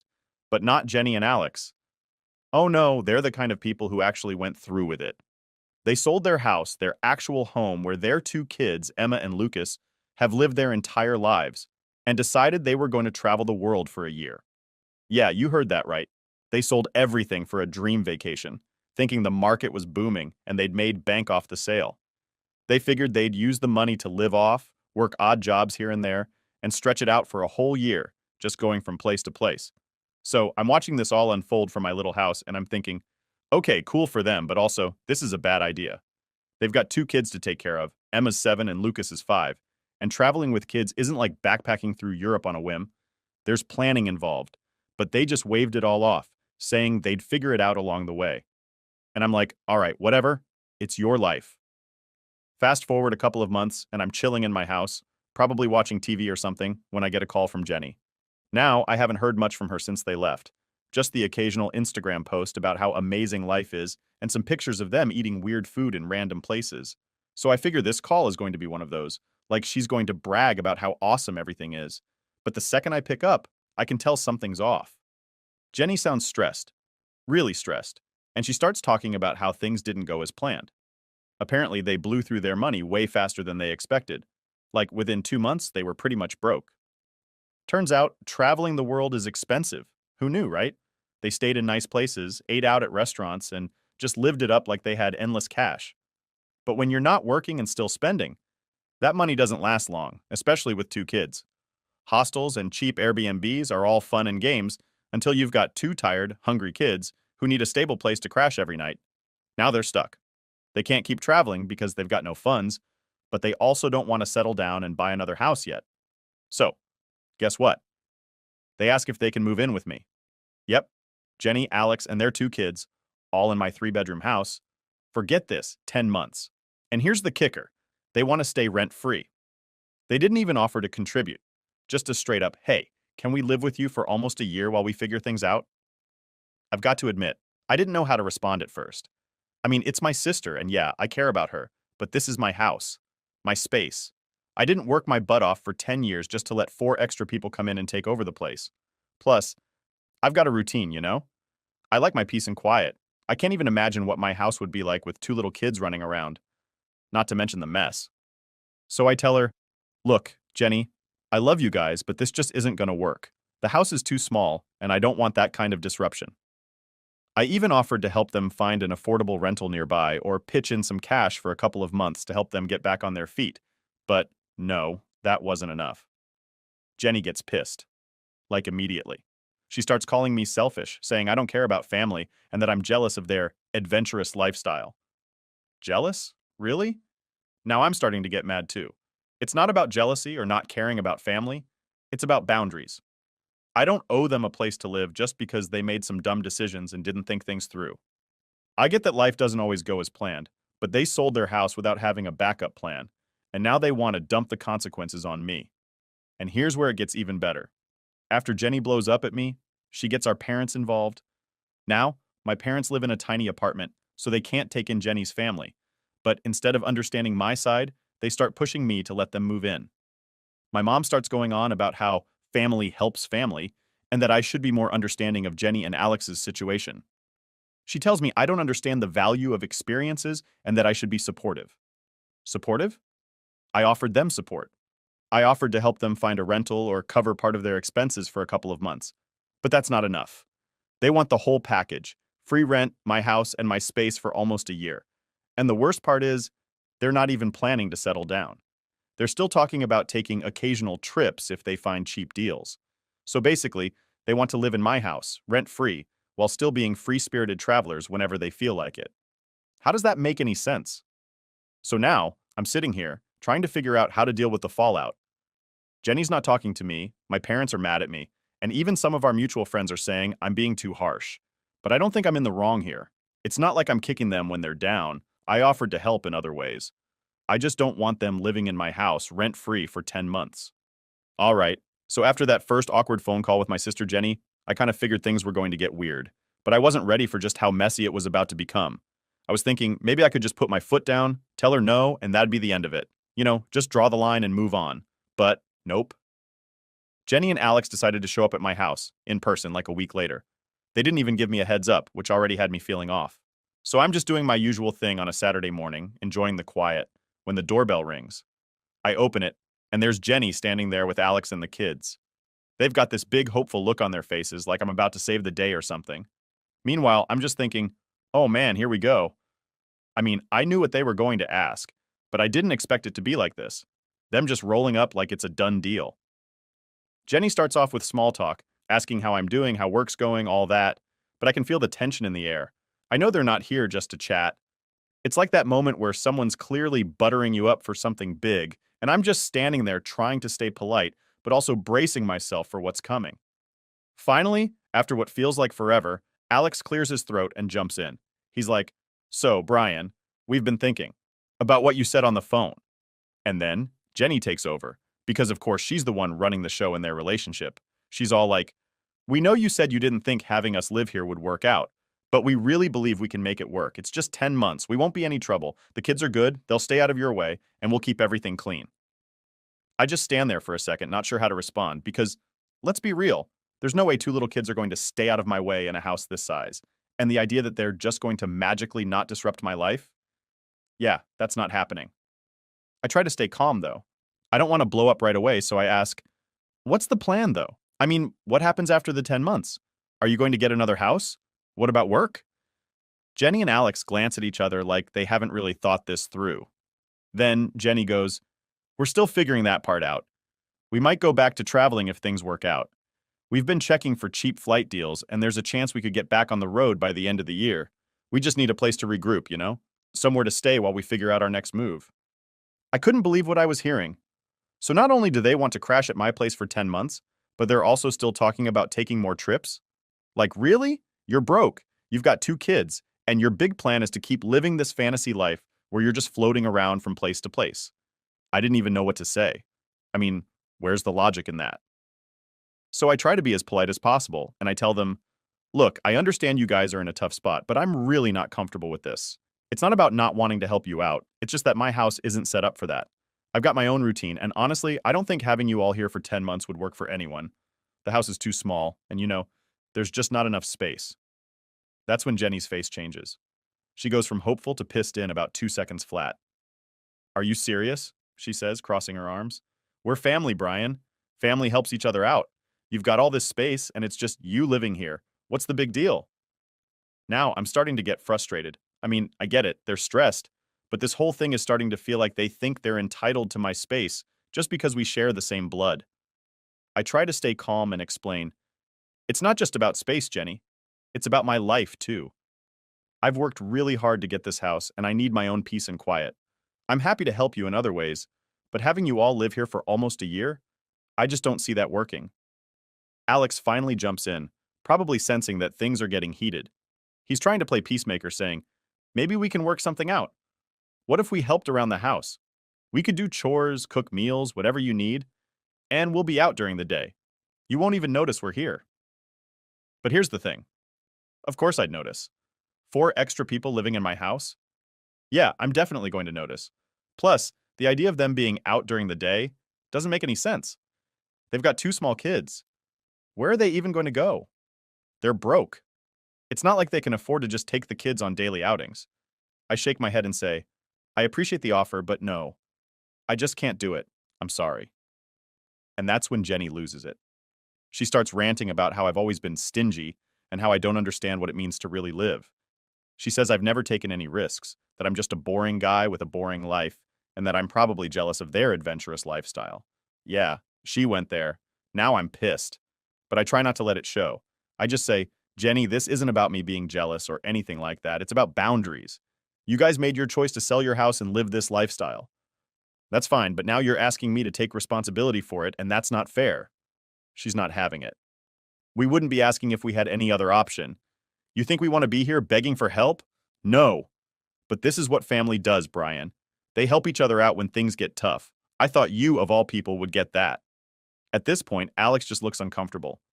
He's not saying much anymore, just staring at the floor while Jenny continues to rant about how I'm selfish and heartless. She's talking about how they're inspired by their travels and how they don't want to settle for the typical suburban life. And all I can think is, yeah, but you need money for all of that, don't you? Finally, I just say, "Look, I'm sorry, but my answer is still no. I can't have you guys living here. It's just not going to work." They storm out after that, Jenny muttering something about how they'll figure it out without my help. And honestly, I'm relieved. I didn't want to keep arguing, but I can already tell this isn't the end of it. And yeah, it wasn't, because after they left, things escalated way more than I expected. Update 1. So after Jenny and Alex stormed out of my place, I thought that was the end of it. You know, like maybe they'd cool off, come to their senses, and realize that they're the ones who screwed up. But man, was I wrong. A couple of days later, the real fallout began. I'm sitting at home, enjoying my usual routine, when I get a call from my mom. Now, normally when my mom calls, it's just to check in or ask me if I've been eating enough vegetables. Seriously. But I could tell right away that this call wasn't going to be one of those. She starts off with, "Brian, I need to talk to you about Jenny." And that's when I know I'm in for a ride. Apparently, Jenny went straight to our parents after leaving my house. She gave them her whole sob story about how I refused to help them when they were down and out, and of course, she framed it in a way that made me look like the bad guy. My mom's voice is all disappointed, like I kicked a puppy or something, and she goes, "I don't understand why you wouldn't help your sister, Brian. They're in a tough spot, and family's supposed to help each other." I try to keep calm, but inside I'm already annoyed. I explained to her what really happened, how I offered to help them find a rental, even give them some money to get back on their feet, but they just wanted to move in with me for 10 months, rent-free. I tell her how their whole plan was ridiculous, how they blew all their money without thinking things through, and now they expect me to bail them out. But my mom, of course, doesn't see it that way. "They made a mistake, Brian, but they're still family. You have the space. It wouldn't be forever, just long enough for them to figure things out." Here's the thing, though. My mom's got this way of guilting you without even meaning to. She's not mean or anything, but she's always dropping these little comments that make you feel like you're failing at being a good son or brother. It's exhausting. But this time, I wasn't having it. I told her straight up, "Mom, I'm not doing it.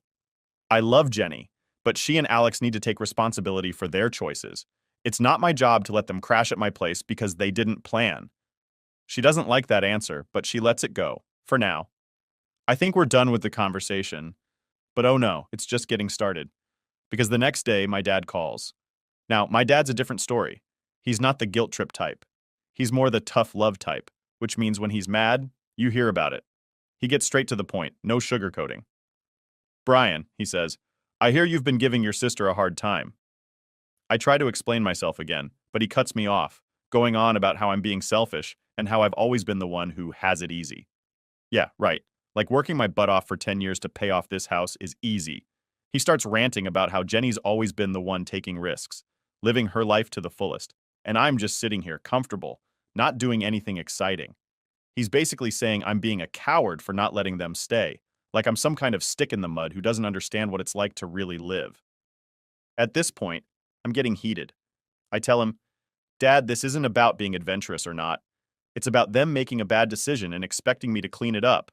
I worked hard for this house, and I'm not going to let them come in and take advantage of that." But he's not hearing it. He keeps going on about how I'm the one who's in the position to help, and how I'm failing as a brother by not stepping up. It's like he's taking everything Jenny said and running with it, making me out to be the bad guy in this whole situation. And honestly, that hurts. I've always been the responsible one in the family, the one who's worked hard, kept my head down, and did what I needed to do. But now it feels like none of that matters. After that call, I'm fuming. I feel like I'm getting attacked from all sides.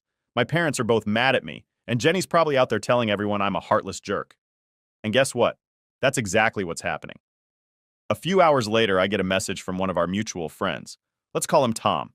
Tom's a good guy, but he's also friends with Jenny, so he's heard her side of the story. He texts me, "Hey man, what's going on with you and Jenny? She says you're not letting her family stay with you even though they're in trouble."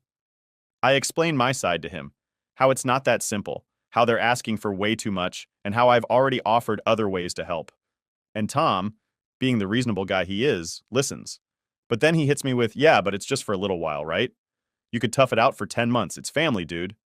And now I'm just done. It's like everyone's forgotten that I have a right to say no. Like my house isn't even mine anymore. It's just a resource that everyone thinks they're entitled to. I'm frustrated because no matter how I explain it, everyone seems to think I'm being unreasonable. They all keep acting like it's no big deal for me to let a whole family move in and turn my life upside down for almost a year. Then the final blow comes when Jenny herself texts me. It's not a long message, but it hits hard. She just says, "I can't believe you've turned your back on us. We really needed you." Now I'm sitting there staring at my phone, feeling torn. Part of me feels guilty, like maybe I should have just given in to avoid all this drama. But another part of me is still standing firm. I know I'm not in the wrong here. It's not my fault they made bad choices, And it's not fair for them to dump their problems on me just because I have a house.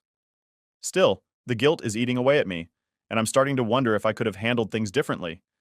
Maybe I should have been softer in my response. Maybe I should have been more understanding. But at the same time, I know that giving in would have just enabled them to keep making these reckless decisions, thinking they can always rely on someone else to fix things. So, yeah, now I'm stuck. My parents are mad at me, Jenny's pissed, and even some of our friends are questioning whether I did the right thing. And me? I'm just trying to hold on to the fact that I set a boundary for myself, even though it feels like the whole world is telling me I'm wrong for doing it. But this is far from over, because as much as I want to just walk away from all the drama, Jenny isn't done yet. Update 2. All right, so after all the phone calls and texts, I'm thinking maybe things will just blow over if I ignore it for a bit. Maybe Jenny and my parents will calm down, realize I'm not the bad guy here, and we can all move on. But no, things didn't settle down. They escalated. Big time. It starts with my mom. She's still trying to play the mediator, calling me every couple of days, always saying, "Brian, you've got to help your sister. You don't know what it's like to be in her shoes. She's struggling. She's got kids." It's the same thing over and over. And every time I have to remind her that it's not about me not wanting to help. It's about how much they're asking. It's not like they're in danger of being homeless on the street. I offered help in other ways, but apparently nothing I say seems to get through. Then one evening, I get a knock on my door. It's Jenny and Alex. No text or call beforehand, just showed up like everything's normal. I open the door, and there they are, standing there with these tired, desperate looks on their faces, the kids holding onto Jenny's legs. I can tell right away this is about to be awkward. Jenny's holding some papers in her hand, and I'm already feeling that sinking feeling in my stomach, like I'm about to be dragged into something bigger than I expected. Jenny doesn't waste any time. "Brian, we need you to reconsider. This is serious. We've looked everywhere, and there's nowhere affordable for us to stay. The rentals are too expensive, and we don't have the money to even put down a deposit." She waves the papers in front of me. They're printouts of apartment listings, most of them crossed out with red ink. I glance at them for a second, but I'm already thinking about how I'm going to respond. I'm not in the mood to argue, but it's clear they're not taking no for an answer. Before I can say anything, Alex speaks up, and this time, he's not the calm, quiet guy from before. He's frustrated, almost angry. "We've tried everything, Brian. We're out of options. You've got this house all to yourself, and you're just sitting on it while we're struggling. You really can't let us stay for a little while?" Now, I'm getting irritated. I've already had this conversation a dozen times, and every time I say no, they just keep pushing.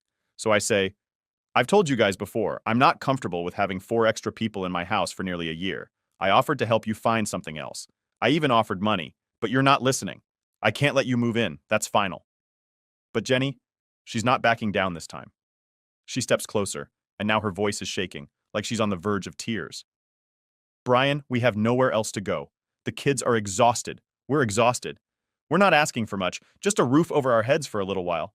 We'll pay you back when we get back on our feet. Please, you're our last hope." I look at the kids, Emma and Lucas, and they're just standing there looking confused. They probably don't understand what's going on, and honestly, that makes me feel like crap. It's not their fault their parents made bad choices. But I can't let that guilt trip me into making a decision I'm going to regret. I've got to stand firm, or else this whole situation is going to turn my life upside down. So, I take a deep breath and say, "I'm sorry, but I can't. I know it's hard, but this isn't the answer. You need to find another solution." And that's when Jenny snaps. She goes from sad to furious in a split second. "You're unbelievable," she yells, her voice echoing in the hallway. "You're just sitting here, living comfortably, while your own family is suffering. I can't believe how heartless you've become. You've changed, Brian. You're not the brother I grew up with." Her words hit me like a punch to the gut, but I'm too angry to let them sink in. I fire back, "I haven't changed. You're the one who's acting entitled, thinking you can just show up and expect me to bail you out because you didn't plan ahead. I didn't make this mess. You did, and now you want me to fix it for you. That's not how this works." The argument spirals from there. Alex jumps in saying I've always been the selfish one in the family, that I've never been there for them when they needed me. He's bringing up stuff from years ago, random things that don't even matter anymore, like how I didn't lend him money for some side business idea he had back in the day. It's like they've been holding on to all this resentment, waiting for the perfect moment to throw it in my face. At this point, we're all shouting over each other and the kids are crying.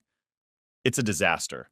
I'm standing in my own doorway getting accused of being the worst brother on the planet, And all I can think is, how did it get to this? Finally, I just say, enough. This is my house, and I've made my decision. I'm not changing my mind. Now, I think you need to leave. Jenny looks at me like she can't believe what she's hearing.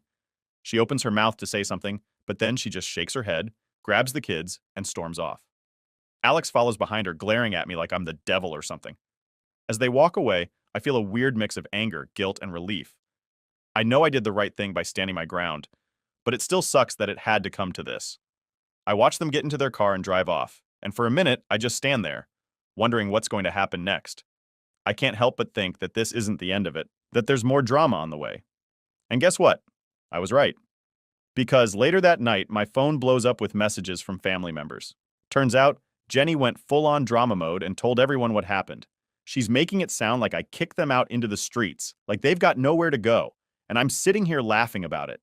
My aunt, my cousins, everyone is texting me, saying stuff like, "How could you do this to Jenny and the kids? You've got a big house and they just need a place to stay." It's like they've all bought into this story that I'm some kind of villain hoarding my house while my sister suffers. And no matter how many times I try to explain my side, no one's listening. They're all just repeating the same thing. Family helps family. By the end of the night, I'm exhausted. I've spent hours defending myself, but it feels like no one cares. Jenny's managed to turn everyone against me, and now I'm the bad guy in this whole mess. But here's the thing. I'm still not budging. I'm not going to let them guilt me into doing something that's going to make my life miserable. I know I did the right thing, even if no one else sees it that way. I just have to figure out how to survive the fallout. Update 3. So after the whole family explosion and the messages coming at me from all angles, I was ready to just disconnect for a while, like turn my phone off, lock the doors, and wait for the storm to pass. But no, of course, things weren't going to calm down. If anything, they were about to hit a whole new level of ridiculous. A couple of days go by, and I haven't heard directly from Jenny or Alex, which I guess should have been a relief, but honestly, it made me feel like something big was brewing. You know that quiet before a big argument? That's what it felt like. I could just tell that they weren't done with me yet. Sure enough, one morning I wake up to find this massive post on Facebook that Jenny wrote. And of course, it's public, so everyone and their dog can see it. She's going off about how some people in the family, obviously me, have abandoned her in her time of need, how she and her kids are basically one step away from being homeless, and how all they wanted was a little support from someone who's in a position of privilege. The post is full of dramatic language, talking about how certain family members are selfish and don't understand the importance of helping each other out when things get tough. And yeah, the comment section, it's a total mess. People are jumping in, saying how heartless it is to turn away family, how they can't believe someone would do that to their own sister. I'm reading all this and just feeling my blood boil because these people don't even know half the story. They're just eating up whatever Jenny is feeding them, and suddenly I'm public enemy number one. What's worse is that a bunch of our extended family is in the comments too. My aunt, who I haven't spoken to in years, is chiming in with, "I always knew Brian was selfish. Like this is some known fact about me." My cousins are sharing the post, and suddenly I'm getting notifications left and right about how I need to step up and do the right thing. At this point, I'm fuming. I try to calm down and think rationally, but the more I scroll through the comments, the angrier I get. It's like no matter how much I've explained my side to people, Jenny's managed to twist the story so that I look like the villain. And honestly, it's working. I'm losing the public battle here. So I make a decision. I'm not usually the type to air my dirty laundry online, but this has gone too far. If Jenny's going to drag me through the mud on Facebook, I'm going to set the record straight. I type out a long post in response, explaining my side of the story, how I offered to help Jenny and Alex in other ways, how they're the ones who demanded to live rent-free for nearly a year, and how I simply can't accommodate them because it's unreasonable. I mention that they've been irresponsible with their money, that they've been trying to guilt-trip me into giving up my house, and how this whole situation is their fault, not mine. I hit post and wait. And man, did the fireworks start. Immediately, people are commenting on my post, some siding with me saying it's not my responsibility to take in Jenny and her family. Others, of course, are still backing Jenny, saying I'm being too harsh and that family should stick together no matter what. It's turning into this full-blown argument in the comments section, with people going back and forth, defending one side or the other. Jenny, of course, sees my post and flips out. She starts messaging me directly, calling me every name in the book, selfish, heartless, arrogant. She says I'm destroying the family, and that she can't believe I would embarrass her like this in front of everyone. The irony of her saying that after she dragged me publicly first is just too much. I try to keep my cool and respond calmly. I tell her that she left me no choice, that I had to defend myself after she blasted me on Facebook. But she's not hearing any of it. She's too wrapped up in her own narrative, convinced that she's the victim here. Eventually, she blocks me on Facebook like we're teenagers or something, which is honestly fine by me. Less drama I have to deal with. But just when I think things might finally start to die down, I get a call from my dad. Here we go again, right? He's not yelling this time, but his voice is low and serious, which is worse in a way. He's disappointed. He says he saw the whole thing on Facebook, and he's upset that I took it public. He's mad that I didn't just handle it privately, and that now the whole family is divided. I can tell he's blaming me for making the situation worse, but I try to explain that I was backed into a corner, that Jenny started this whole thing by attacking me first. But no matter what I say, he's not happy. He starts talking about how I need to make things right, how family is the most important thing, and how it's not too late to offer Jenny and Alex a place to stay. He says if I do that, maybe things can go back to normal. And here's where I finally snap. I tell him, Dad, I'm not doing it. I'm not going to let them live with me, and I'm done apologizing for it. I've done nothing wrong. They made their choices, and now they have to deal with the consequences. I'm not their safety net, and it's not my job to fix their problems. He goes quiet for a moment, and I can tell he's shocked. I don't usually stand up to him like this, but I'm done. I'm not going to let them guilt me into doing something I don't want to do just to keep the peace. Finally, he sighs and says, I hope you know what you're doing, Brian. Then he hangs up. After that, things go quiet. Jenny still blocked me on social media, and my parents aren't really talking to me either. It feels like the whole family is in this weird, tense standoff, waiting for someone to make the next move. But here's the thing. I'm not making the next move. I've done my part. I've stood my ground, and I'm not backing down. It sucks that things had to turn out this way. I never wanted to fight with my family, but at the same time, I know I did the right thing. I set a boundary, and I stuck to it, even when it felt like the whole world was against me. And yeah, maybe the family dynamic is messed up now, and maybe things won't go back to the way they were. But honestly, I'm okay with that, because at least I know I'm living on my own terms in my own house without anyone trying to guilt me into giving that up. And that for me is worth all the drama in the world. Story 4. When I got promoted, I invited my family to celebrate. Nobody showed. A week later, my mom Venmo requested $2,400 for my dad's retirement party. I sent 1 penny and cut them off. 1 day later, the cops were pounding on my door. All right, Reddit. This story is absolutely insane, and I still can't believe it went down like this. It's gonna be long, so grab your popcorn and enjoy the shit show. Late August, I, 33 male, finally got the promotion I'd been grinding for. Senior Director of Operations. Massive pay bump, actual decision-making power, corner office with windows that don't look directly into another building. The whole package. I was feeling like I'd finally made it. The promotion announcement happened in this all-hands meeting with the CEO, shaking my hand in front of 200 employees. People I barely knew were congratulating me afterward. Free lunch, my face on the company newsletter, the whole 9 yards. I texted my family immediately with some generic big news message. Nobody called back. Whatever, they're probably busy, right? They were not busy. My boss Peter pulled me aside after the announcement. Marcel, you earned this. Don't let anyone make you feel guilty about success. And so I wanted to celebrate properly, not some corporate happy hour where everyone pretends to be excited while scrolling Instagram. Something real with the people who supposedly mattered. Booked this solid Italian place downtown called Marino's. They had a private dining room in the back, perfect for about 15 people. Put down a $400 deposit, ordered appetizers and decent non-alcoholic drinks. Sent out invites 2 weeks ahead to Mom, Dad, my older sister Victoria, my younger brother Chris, plus my mentor Paul, some work buddies, and 3 college friends I still kept in touch with. The invite was crystal clear about what this was and when it was happening. Everybody read the messages. I saw the red receipts. Mom even replied with celebration emojis. Victoria sent something weirdly sincere about being proud. Chris gave a thumbs up. Dad never responded, but that was normal for him. The man treated text messages like they were written in ancient hieroglyphics. The week leading up, I was genuinely excited. Even practiced a toast in my car like an absolute dork. That's how good I was feeling about life. Day of the celebration, I showed up at 6:30 to make sure everything was set up right. The private room looked great. The table was decorated, sparkling cider was chilling. The manager Marco kept congratulating me. Super nice guy who had no idea he was about to witness something pathetic. 7 p.m. Nobody. I texted the group chat with some upbeat message about being there whenever they arrived. Red receipts everywhere, zero replies. By 8 p.m., I'm nursing sparkling water while Marco brings breadsticks. 8:30, my work buddies bail via text. College friends just ghost completely. Paul calls and his wife's actually in the hospital, which is the only legitimate excuse I got all night. 9 p.m. rolls around and I'm eating calamari alone while Marco suggests maybe they got the date wrong. We both know that's nonsense. This young waitress looked at me with such genuine pity I almost lost it right there. Like I was a stray dog in the rain or something. 9:30, I tell him to cancel the main courses and pay for what I ordered.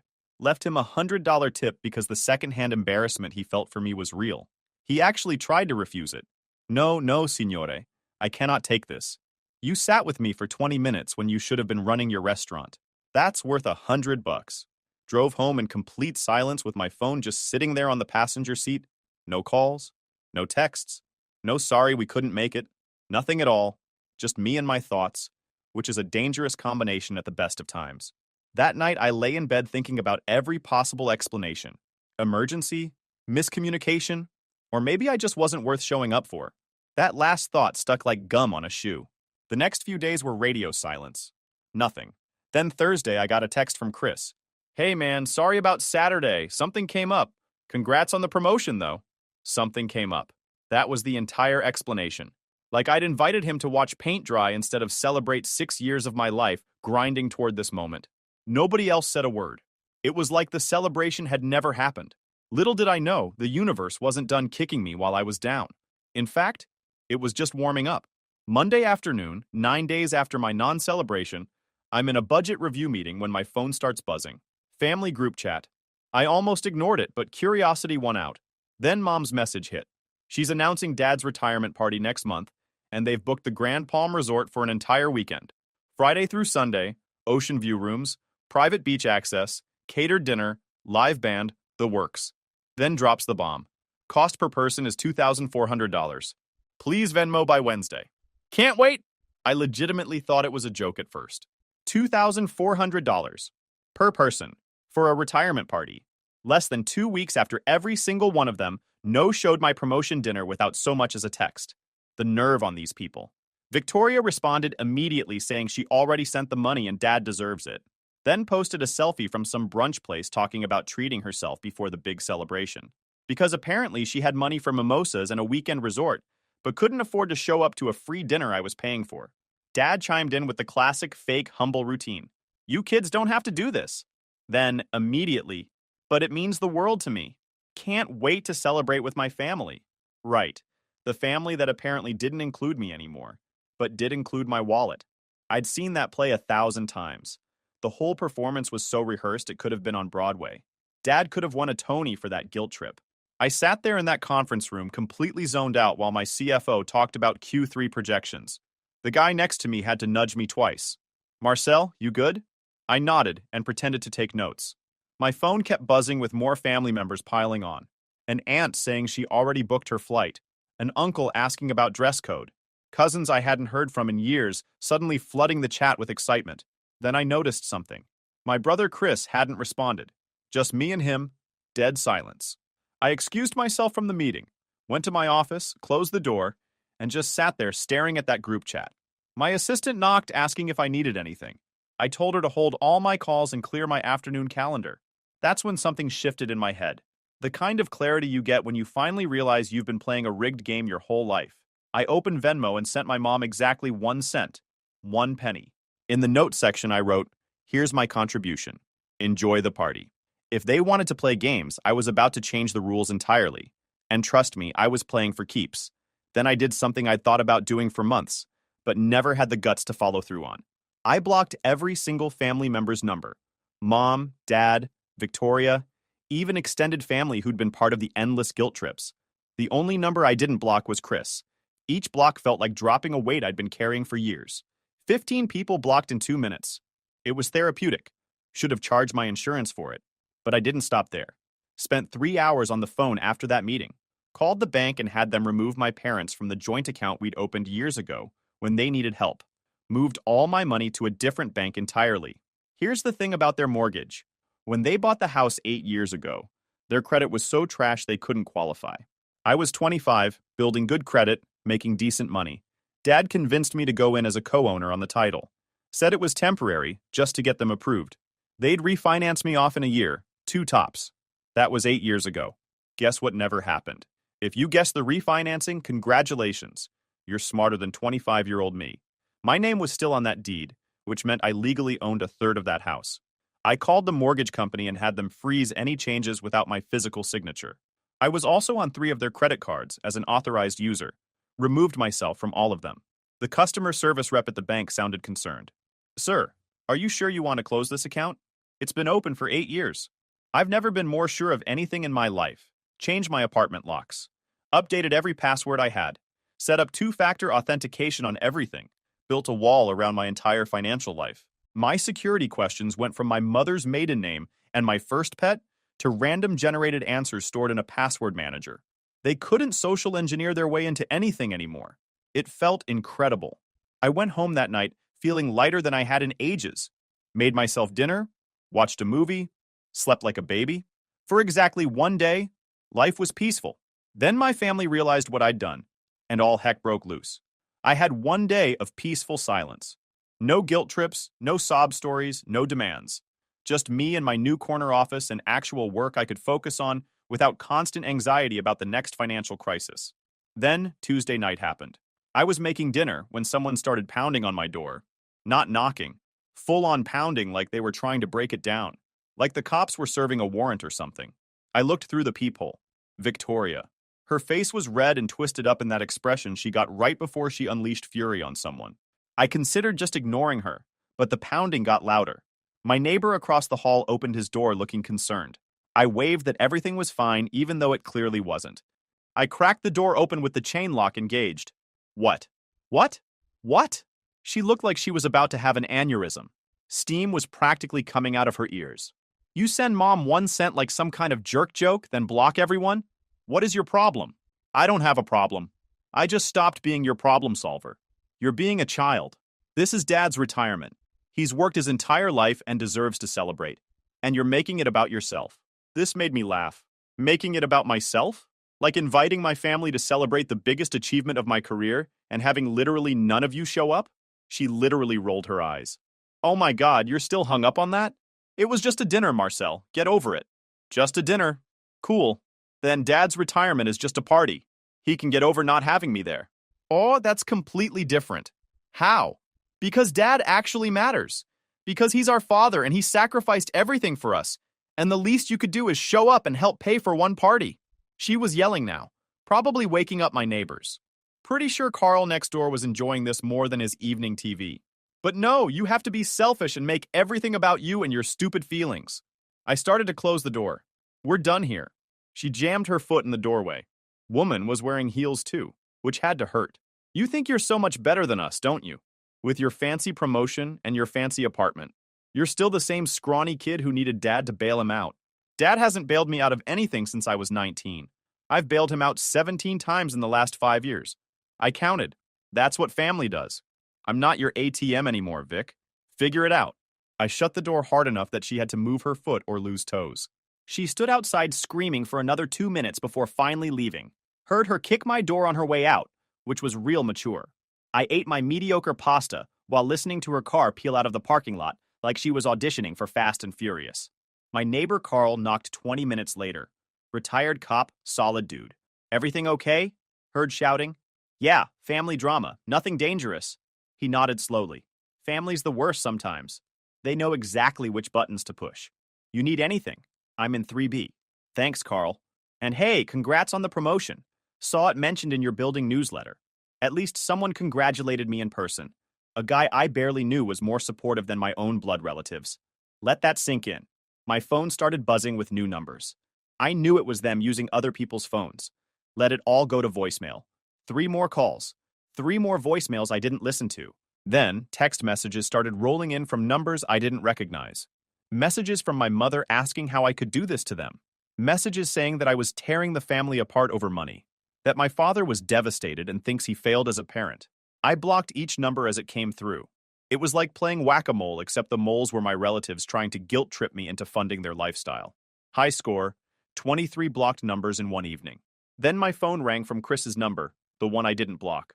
I answered. Hey, man, he said quietly. You okay? Yeah. You? They're losing their minds over here. Mom's crying, Dad's rage pacing. Victoria keeps screaming about what an ungrateful jerk you are. And? And I told them they brought this on themselves. That you've been bankrolling their lives for years, and they couldn't even show up to your dinner. There was a pause. How'd that go over? Dad told me to get out if I was going to defend you. So I'm at a Denny's right now eating terrible pancakes and texting you. I actually laughed. Sorry, man. Don't be. Needed to happen anyway. Listen, I don't know what your plan is, but whatever it is, I'm not going to try to talk you out of it. You've taken enough garbage from them. Thanks, brother. Yeah. Also, heads up. Mom tried to use your info to get into the joint account. What? Yes. The bank called her and told her access was revoked. She's planning something, I don't know what, but she had that look. What look?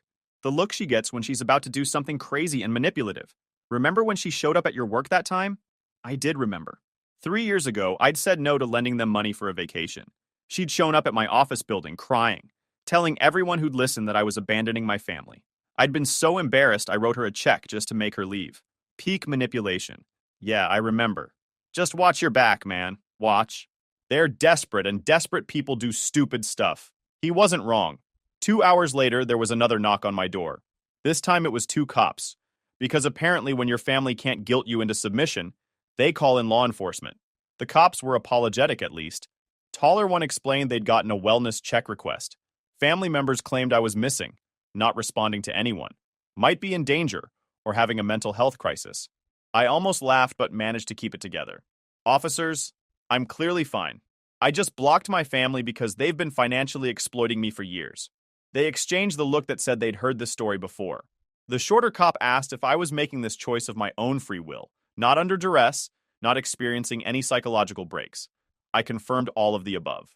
They asked me to show ID and asked some basic questions about my mental state. Standard wellness check procedure. The taller one walked through my apartment with me and noticed all my work awards on the wall and a recent promotion certificate framed on my desk. Congrats on the promotion, he said. Thanks. That's actually what started this whole thing. How so? I gave them the abbreviated version. Invited family to celebrate, nobody showed. Week later, they demanded money for another party. I cut them off. They're retaliating. Both cops nodded. They got it pretty quick after that. Confirmed I was safe and asked if I wanted to file a report about the false wellness check. I declined but said if they kept harassing me, I'd look into a restraining order. They nodded and left. That night, I set up security cameras. One on my front door, one on the parking lot. Also installed a video doorbell. The cameras cost me $400 but sent alerts directly to my phone. If they were going to escalate, I wanted proof and footage. Maybe I'd make a documentary about it one day. Next morning, I woke up to 17 missed calls and 43 texts from unknown numbers. Deleted all of them without reading. Work became my only sanctuary. First one in, last one out every day. My boss Peter asked if I was okay. I told him I was going through some family stuff, but it was handled. He didn't push. Then the real stuff started. Someone tried to log into my bank account. Failed. Password reset attempt. Failed. Someone tried to use my debit card information at a gas station 3 states away. Declined. Someone attempted to take out a personal loan using my social security number. Flagged as potential fraud. At this point, I wasn't even surprised. Just disappointed. And maybe a little impressed by the sheer audacity. I drove straight to my bank. The manager, Patty, pulled up my account and her eyebrows went up. Mr. Brennan, someone's been very busy trying to access your finances today. We've blocked everything, but you need to freeze your credit immediately. Can you tell where the attempts came from? She clicked through some screens. The login attempts came from an IP address in your hometown. The loan application lists a co-applicant. She paused. Victoria Brennan. Related to you? My sister. Patty's expression went from concern to anger.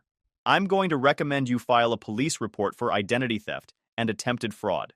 This goes beyond family drama. This is a federal crime. She printed out all the attempted transactions, highlighted the suspicious ones, gave me documentation of everything. At this point, I had more evidence than a Law and Order episode. I filed the report, gave them Victoria's information, explained the situation. The detective who took my statement didn't seem surprised.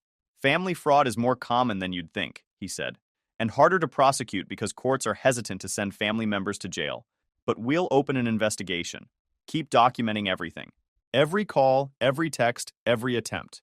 If this escalates to stalking or harassment, we need a paper trail.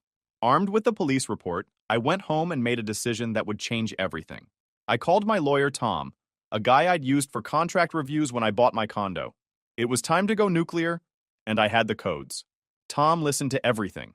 The years of financial exploitation, the no-show at my celebration, the $2,400 demand, the blocked numbers, the attempted fraud, all of it.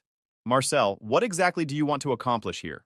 I want out of every financial entanglement with my family, and I want back every dollar they owe me. That's going to be difficult to prove without documentation. I have documentation, bank statements, Venmo transactions, screenshots of text message requests, all of it going back 6 years. There was a pause. How much are we talking about? I don't know exactly. That's why I need you. I need a full accounting of every dollar I've given them. That'll take some time and cost you in billable hours. I don't care what it costs. Make it happen. Tom got to work. Meanwhile, I started my own documentation. Spent an entire weekend going through every bank statement, every Venmo transaction, every transfer, every text message where they'd asked for money.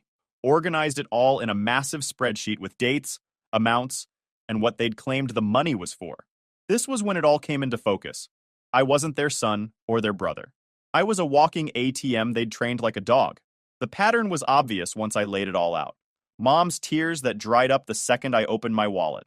Victoria's guilt trips about family loyalty while she posted vacation photos from places I'd never been. Dad's disappointed silences that lasted exactly until I wrote a check. It was all there in black and white and very depressing red numbers. 6 years of this. Hundreds of transactions. Every single one following the same playbook. Crisis, guilt, money, silence. Rinse and repeat until your bank account looks like a crime scene. I tallied it all up. Mortgage payments. Dad's truck loan. Victoria's wedding that somehow became my financial responsibility. Mom's emergency medical bills that turned out to be for a cosmetic procedure because apparently Botox is a family emergency. Chris's state college tuition, which was the only one I didn't regret. Credit card debt I paid off for them. Car repairs, bail money, legal fees, vacation deposits, you name it. Total, $375,000. I sat there staring at that number until my vision blurred. That was a house. That was retirement savings. That was my entire life savings, gone, because I was too afraid to say no and too stupid to see the pattern. I called Tom immediately when I finished. I got a number. How bad? $375,000. Silence on the other end. Jesus, Marcel. Yeah. All right. Email me everything. I'll verify it, and we'll figure out our next move. He confirmed the numbers with his own audit. Called me one evening that same week. Marcel, I've gone through everything. Your total documented losses are $375,000. That's verifiable, provable, and frankly stunning. But here's the thing. Most of these were presented as gifts, not loans. You're going to have a hard time getting a court to order repayment. What if they were coerced? If I can show a pattern of manipulation and guilt trips, that's trickier, but possible. Especially with the attempted fraud now on record. Shows intent to continue exploiting you. He paused. There is another option. You're a co-owner on their mortgage, correct? Your name's on the title? Yeah, have been for 8 years. You could force a partition sale. They'd have to buy out your portion or sell the property entirely. The idea took root immediately. Beautiful. How fast can we make that happen? I can file the paperwork tomorrow. But Marcel, this is nuclear. Once you pull this trigger, there's no going back. Your relationship with your parents is over. Our relationship ended long ago. All right then, I'll draft the partition action. But I didn't stop there. Because if you're going to burn a bridge, might as well make sure it's spectacular. I remembered the retirement party demand. The $2,400 they wanted from me for a party to celebrate a man who couldn't even show up to my dinner. I had Tom set up a new email for legal correspondence and sent one to the entire family. Subject line: invoice for outstanding debts. Payment required. Body: attached. Please find a detailed accounting of all financial support provided to the Brennan family from 2018 to 2024, totaling $375,000. Payment in full is expected within 90 days. Failure to pay will result in legal action, including but not limited to forced sale of property, wage garnishment, and liens on all vehicles and assets. This is not a negotiation. I attach the 47-page spreadsheet with every transaction highlighted and categorized, color-coded by family members. Even included a chart showing the escalation of requests over time. Sent it at 7 a.m. on a Monday morning. Tom said it would hit them like a bomb. Turns out, he was underselling it. My dad called first. I didn't answer, but he left a voicemail that was just heavy breathing and then, "You have lost your dang mind." Click. Victoria sent a text from a new number. "You're trying to destroy us." Over what? Your hurt feelings? You're such a pathetic a-hole. Mom's voicemail was different. Full performance with crying and sobbing. "Marcel, baby, please. We can talk about this. You can't really mean this. We're your family. Please call me back." I'd heard this performance before. Multiple times. It usually ended with me opening my wallet. Not this time. I didn't respond to any of them. Let them panic. Let them realize I'm serious. They're going to try every manipulation tactic they know. I won't engage. The forced sale paperwork went through. My parents had 60 days to either buy me out at fair market value or put the house on the market. Tom estimated my portion was worth about $180,000. They'd need to come up with that in cash or sell. Well, they didn't have that kind of cash. Shocking, I know. They tried to refinance to buy me out. The bank denied them because their credit was destroyed and their debt-to-income ratio was absurd. Turns out spending decades living beyond your means has consequences. They tried to get a personal loan. Denied. They tried to remortgage through a predatory lender. I blocked that too because as a co-owner, I had to sign off on any changes. Their only option was to sell. And boy, were they upset about it. The house went on the market 3 weeks later. They priced it too high out of spite, trying to avoid selling. It sat for 2 weeks with no offers because nobody wants to overpay for a 3-bedroom in the suburbs. Tom had their realtor inform them they needed to drop the price or face court-ordered sale at auction, which would net them even less. They dropped the price. Got an offer within days. Below asking but acceptable. Closing was set for 45 days out. I got updates through Tom, but I also got them through Chris, who'd been keeping me updated while staying at a friend's place. He was trying to avoid the chaos. We'd meet up at a sports bar every Thursday, and he'd give me the rundown. It was like watching a reality show except sadder and with worse decision-making. "Mom's losing it," he said. Like, genuinely losing it. She called me crying, saying you're destroying the family legacy. I reminded her the family legacy is a house they couldn't afford and a lifestyle funded by guilt-tripping their kids. She hung up on me. "How's Dad?" Silent. He just sits in his recliner staring at the wall. It's actually kind of scary. Victoria tried to get him to do something, file a countersuit or something, but he won't even respond to her. And Victoria? Oh, she's on a rampage. Tried to start a GoFundMe claiming you'd stolen from the family and left them homeless. I reported it, and it got taken down. Now she's calling every relative we have, spinning some story about how you've always been jealous of them, and this is your revenge for being the less successful child. I had to laugh at that. I'm literally the only one with a career. Yeah, nobody's buying her version. Aunt Marie told her to get a job. Uncle Frank said he warned Dad years ago about bleeding you dry. The extended family is mostly on your side, or at least staying neutral. Chris got quiet for a second. Mom tried to get me to talk to you. Said I was the only one you might listen to. Wanted me to convince you to drop the lawsuit. What did you tell her? I told her she had 6 years to treat you like family instead of a bank account. That ship has sailed. That's why I love Chris. Meanwhile, the cars started disappearing. Dad's truck showed up on Facebook Marketplace. Mom's SUV went to a used dealership. Victoria's luxury sedan that I'd helped her lease got repoed when she stopped making payments.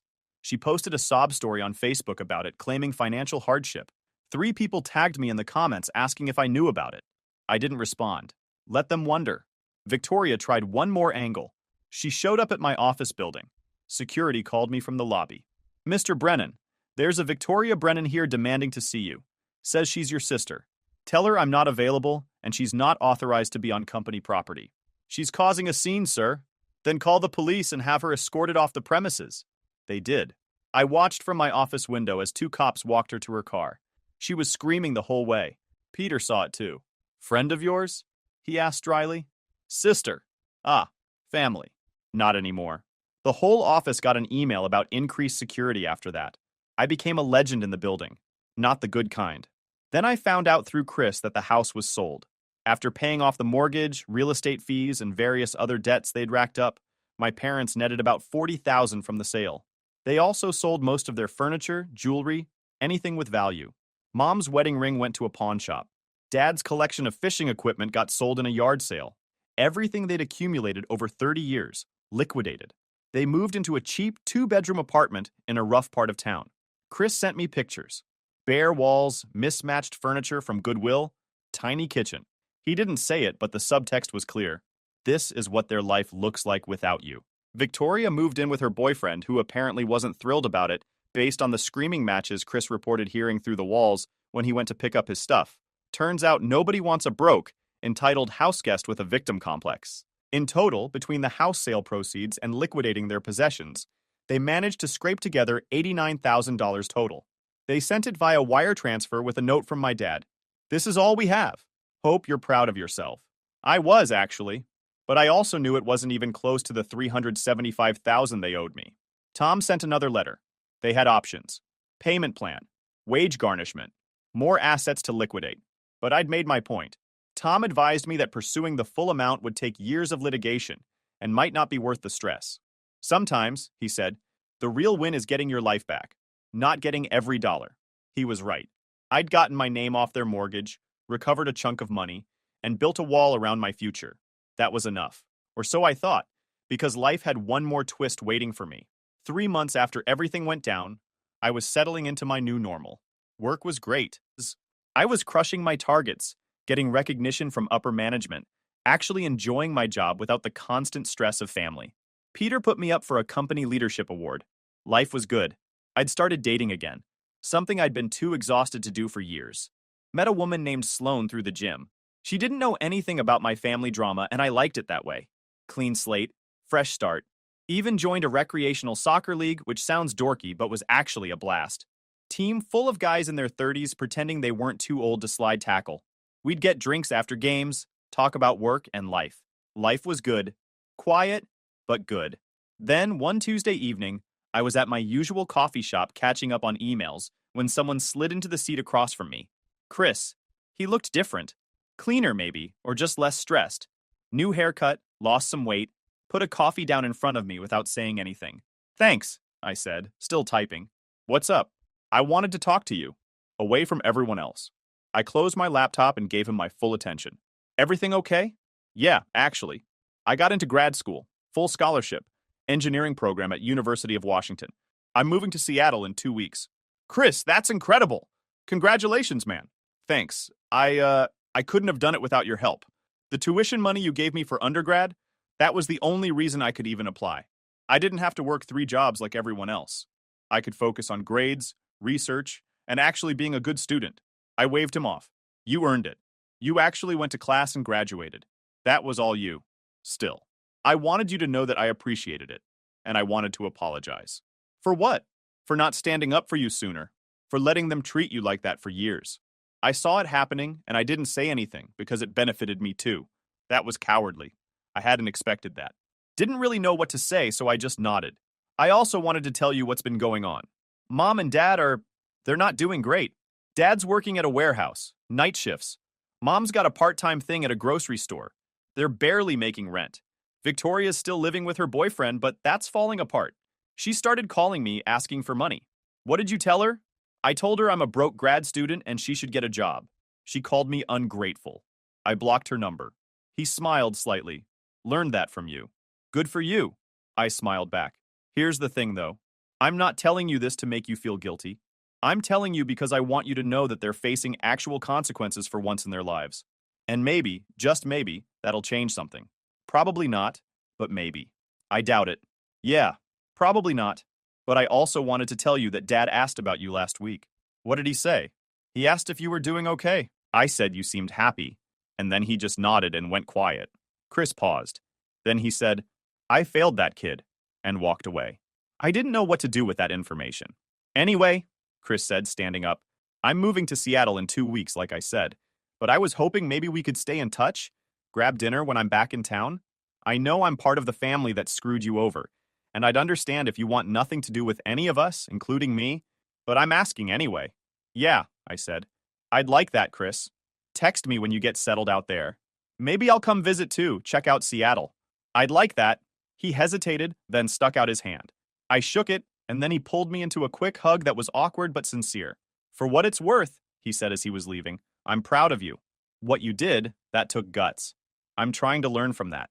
After he left, I sat there for a while, nursing my coffee and thinking about everything that had happened. 6 months ago, I'd been trapped in a cycle of guilt and obligation, hemorrhaging money to people who saw me as a resource, not a person. I'd been so desperate for their approval that I'd nearly bankrupted myself trying to buy it. Now? Now I had my life back. I had a career I was proud of, money in my savings account, plans for the future that didn't involve bailing anyone out. I'd lost my parents and my sister, but honestly, I'd lost them years ago. I'd just been too afraid to admit it. But I'd gained something too. A brother who actually saw me as a person, who was learning to set his own boundaries and build his own life. That was worth something. Maybe worth more than the money I'd never get back. So that's it for now, Reddit. Thanks for bearing with me till the end. Tell me though, do you think I was too harsh? How would you handle the situation if you were in my shoes? I'd like to know. YouTube just dropped this new hype feature. If you're hooked on this story, smash that hype button. It tells YouTube this video deserves to blow up, and it keeps even crazier stories coming your way. Story 5. Alright, so here's the deal. I found myself tangled up in this wild affair for about 6 months. Crazy, right? It wasn't something I planned or anything. It's like one of those things that just sort of happened before you even realize it. He was. Well, he was something else. My lover. This guy with a grin that could honestly light up the darkest corners of any room. And those eyes. Oh man, you could get lost in them. We'd meet up in the sneakiest of ways. I'm talking secret rendezvous in places you wouldn't even think of. There was this little cafe on the outskirts of town tucked away from prying eyes. That was our spot. We'd sit in the back corner, sipping on coffee that was too strong, whispering and laughing like a couple of teenagers. Sometimes it was a late-night drive to nowhere. Just us, the stars, and the open road. It felt like we were in our little world. But let me tell you, every single time there was this thrill, a mix of excitement and fear. You know, like on one hand, there's this electric buzz in the air, this feeling that you're doing something so wildly out of character. But on the other hand, there's this constant nagging worry. We were always looking over our shoulders, jumping at the slightest sound. The fear of getting caught was real. It was a rush, but it was also draining. Deep down, I always knew it was a ticking time bomb. This kind of thing, it never lasts. I mean, how could it? Sneaking around, lying, it takes its toll. But I was caught up in the moment too far, gone to really think about the end game. There were moments, brief flashes of guilt when I thought about my husband. Yeah, I had a husband. A good man, steady and reliable. We had our routine, our comfortable life, but that was just it. It was too comfortable to predictable. This affair, it was like a jolt of electricity. It made me feel alive in ways I hadn't felt in years. But let's be real. Nothing built on lies and secrets can stand for long. I think I always knew that somewhere deep down. Yet I let it continue. Let myself get swept up in this whirlwind of passion and excitement. It was an escape, a break from reality, and boy did I pay the price for it. So that's the beginning of my story.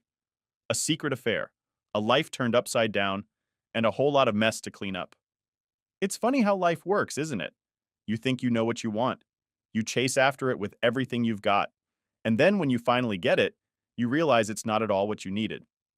But hey, that's a tale for another chapter.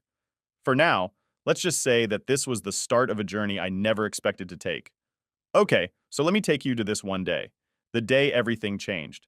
I started feeling like my husband was onto me. You know, that gut-wrenching fear that just grips you? Yeah, that I felt like he was piecing things together, getting suspicious about my late nights and flimsy excuses. I was in a real jam. I figured I had to do something drastic. I couldn't just keep sneaking around. It was eating me up inside. So I decided to drop this massive bombshell. I told him I wanted a divorce.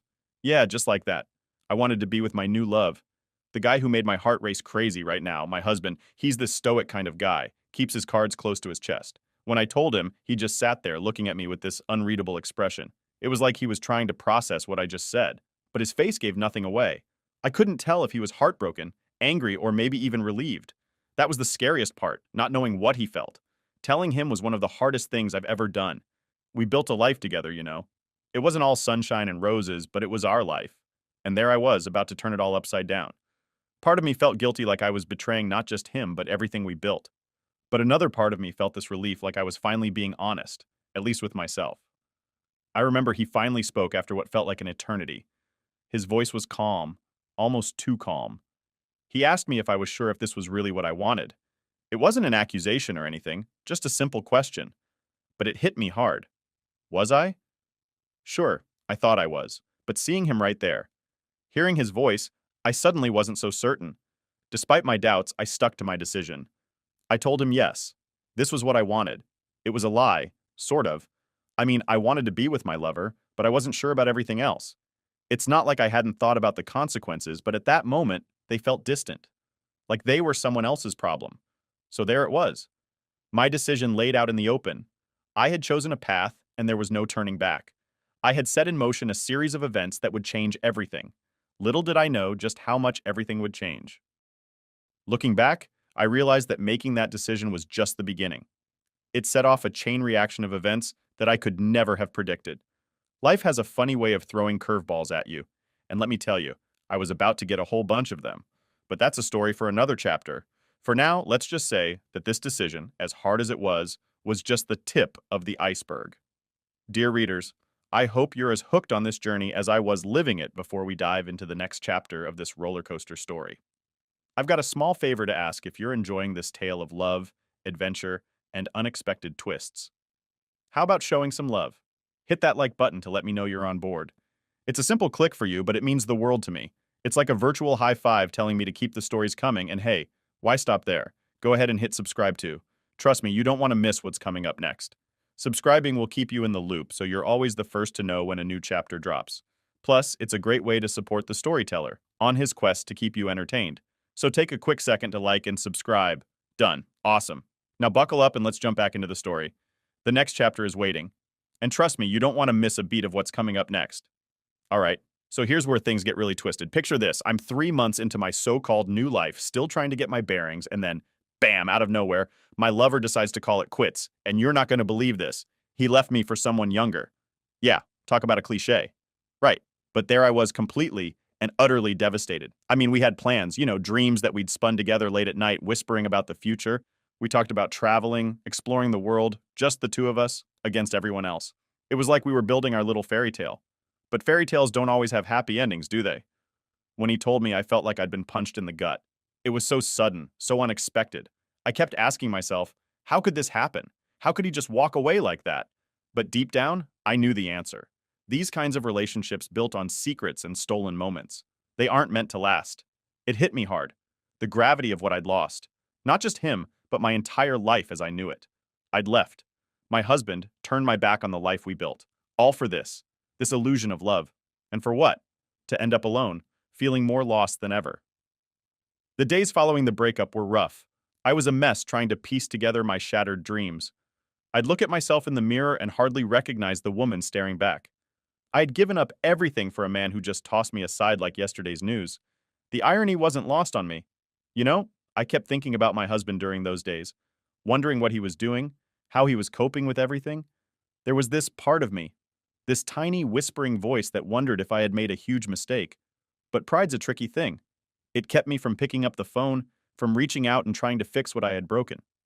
So there I was, stuck in this limbo of my own making. I had chased after something I thought I wanted only to find out it was just a mirage. And now I was paying the price.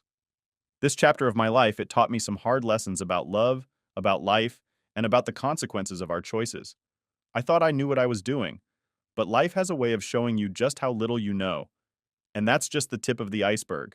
The story gets even crazier from here, but hey, that's for the next chapter. For now, let's just say that this unexpected twist was just the beginning of a long, winding road of self-discovery and, well, a whole lot of regret. Okay, so here's where things really start to spiral. I'm 3 months into what I thought would be my happily ever after, but life has other plans. My lover is gone, and I'm left picking up the pieces of my so-called new life. It's like waking up from a dream and realizing it was all a fantasy. Now picture me a total mess. Realizing the magnitude of the blunder I made, it hit me like a ton of bricks. I lost everything chasing a mirage. So, in a desperate move, I decided to do the only thing that makes sense to me at the time.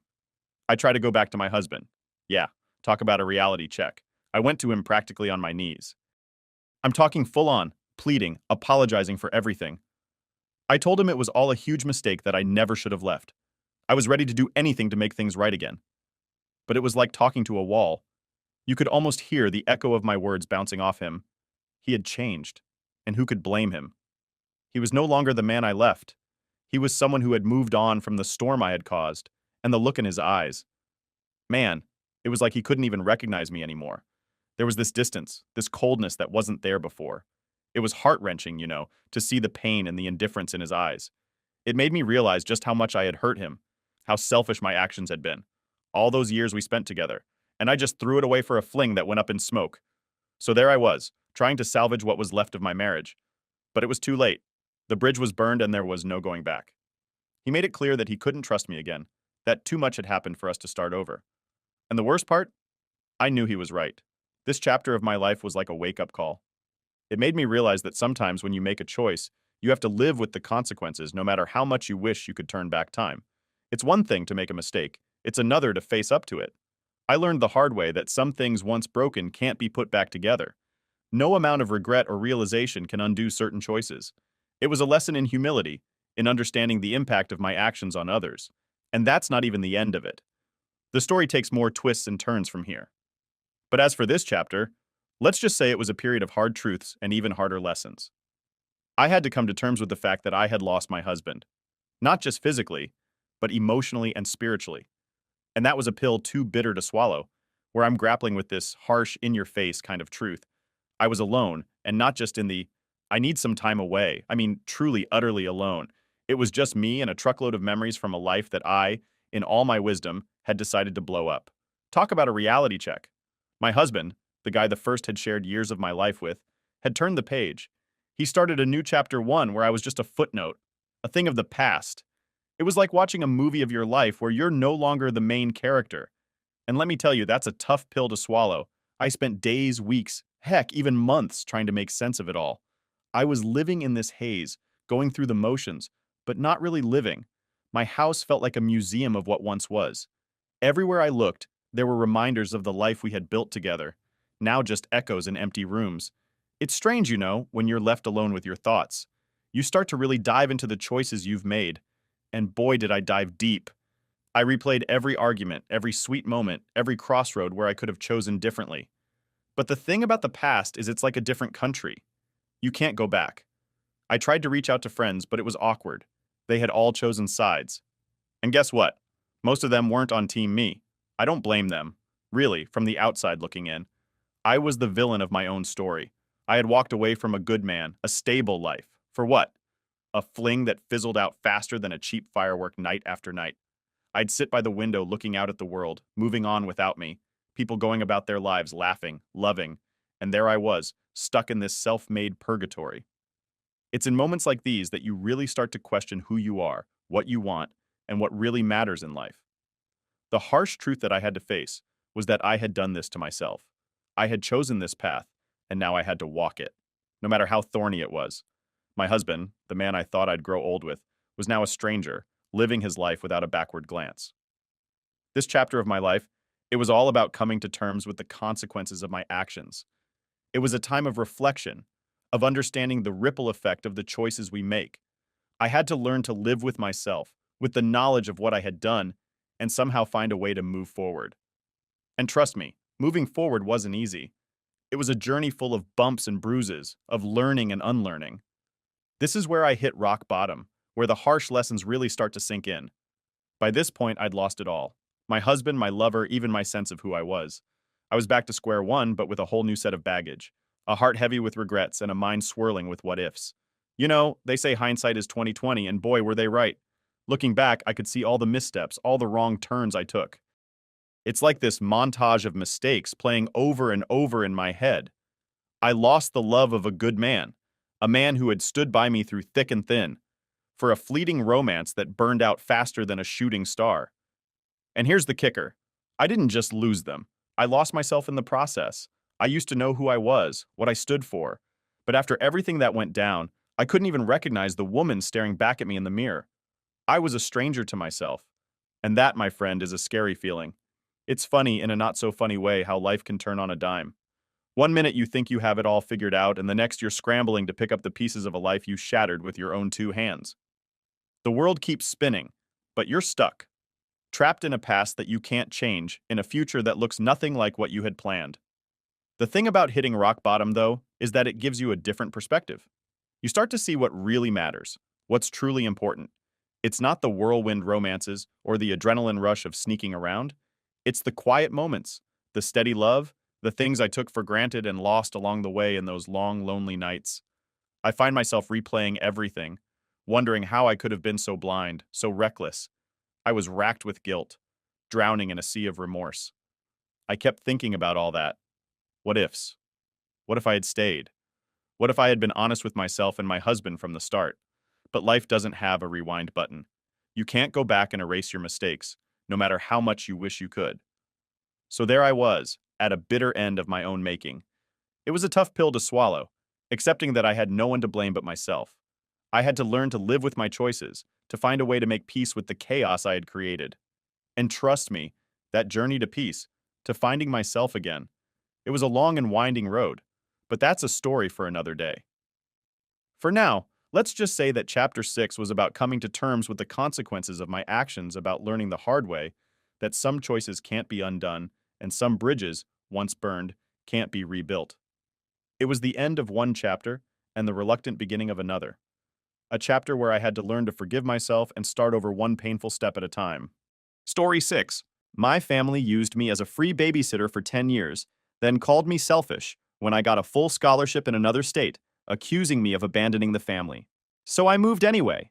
They disowned me, but 5 years later, they were calling and begging for help. My name is Alex, and if someone had told me 10 years ago that I'd be living across the country from my family, completely cut off from them, I would have laughed. Not because it seemed impossible, but because back then, I couldn't imagine a life where I wasn't constantly needed, constantly available, constantly responsible for everyone else's children. I was the middle child in a family of 5 kids. There was Jessica, 3 years older and floating through life without a care in the world. Below me were the twins, Maverick and Maya, age 8, and baby brother Tyler, just 5. My parents worked demanding jobs. Mom as a nurse pulling 12-hour shifts, Dad as a supervisor with unpredictable hours. Looking back, I can see how it started.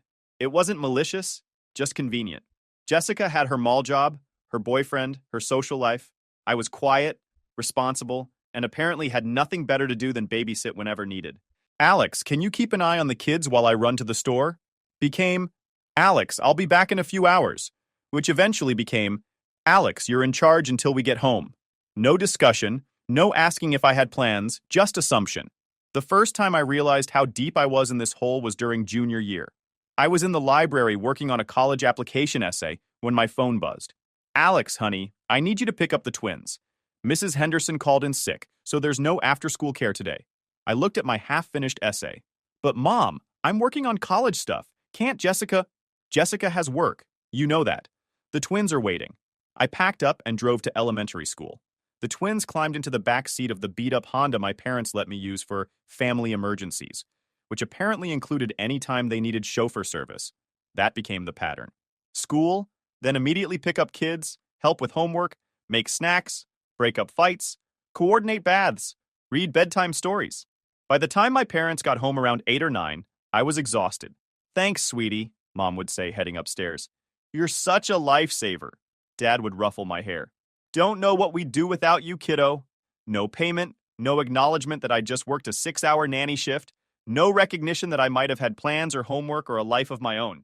Meanwhile, Jessica saved money from retail for college, went to parties, dated guys, lived the normal teenage experience I was apparently too responsible to deserve. When I mentioned this, Mom just sighed. Jessica's different, Alex. She's not as mature as you are. We know we can count on you. Translation. Jessica gets to be young and irresponsible, but you're the dependable one, so you get to be an adult at 17. When Jessica left for college, there was no discussion about redistributing responsibilities, just assumption I'd fill the gap.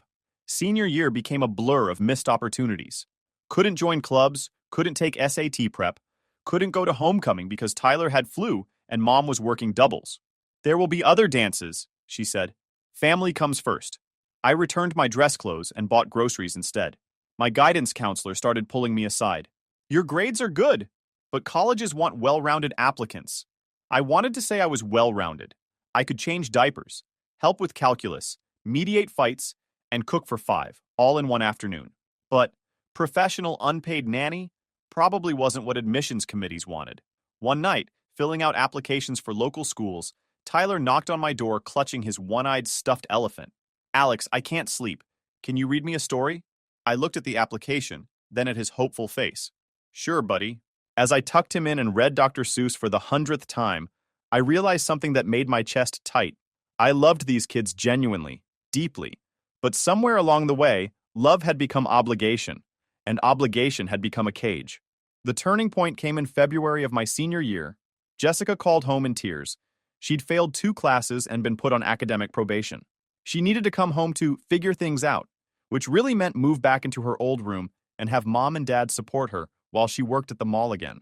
The day she returned, lugging suitcases and dorm decorations, I was making after-school snacks for the twins. She dumped her stuff in the living room and surveyed the house. God, this place is a mess, she said. What happened to keeping things clean? I gestured at Maverick building Legos and Maya doing homework surrounded by art supplies. Kids happened. Kids that someone has to watch. Jessica shrugged. Well, now that I'm back, maybe I can help out sometimes. Sometimes. The word hung in the air like a promise no one intended to keep. That weekend, Mom asked me to watch everyone while they took Jessica out to dinner to discuss her plans going forward. I spent Saturday evening doing homework help, mediating twin arguments and bedtime routines. They came home after 10, laughing about something Jessica had said. Oh, and Alex? Mom turned to me as she headed upstairs. Jessica needs the car tomorrow for job hunting. You'll have to figure out another way to get to school. I stared at her retreating figure. Jessica had been home 1 week, and already she was taking over the car I'd used for 2 years of kid shuttling. But apparently her job search trumped my transportation to school. That night, I couldn't sleep. I opened my laptop and Googled full scholarships out of state. Most deadlines had passed, but one caught my eye. The Morrison Foundation Scholarship for Students Demonstrating Exceptional Resilience. Deadline March 15th. It was February 28th. The essay prompt. Describe a challenge you've overcome and how it has prepared you for college success. I stared at the blank document, then started typing. For the past 3 years, I have been the primary caregiver for my 3 younger siblings, while maintaining a 3.8 GPA. I wrote for 3 hours about missed opportunities and late-night homework sessions, about cooking on budgets and calming nightmares, about love and resentment, and the complicated space between being needed and being taken for granted. The Morrison Foundation offered full tuition, room, and board at 12 participating universities. I applied to all 12, even ones across the country I'd never seriously considered. Then I waited. March and April passed in standardized babysitting routines. Jessica helped with kids exactly twice. College rejections piled up. The local state university accepted me with partial scholarships. Nothing that would let me really leave. Then, on a Thursday in late April, I got the call.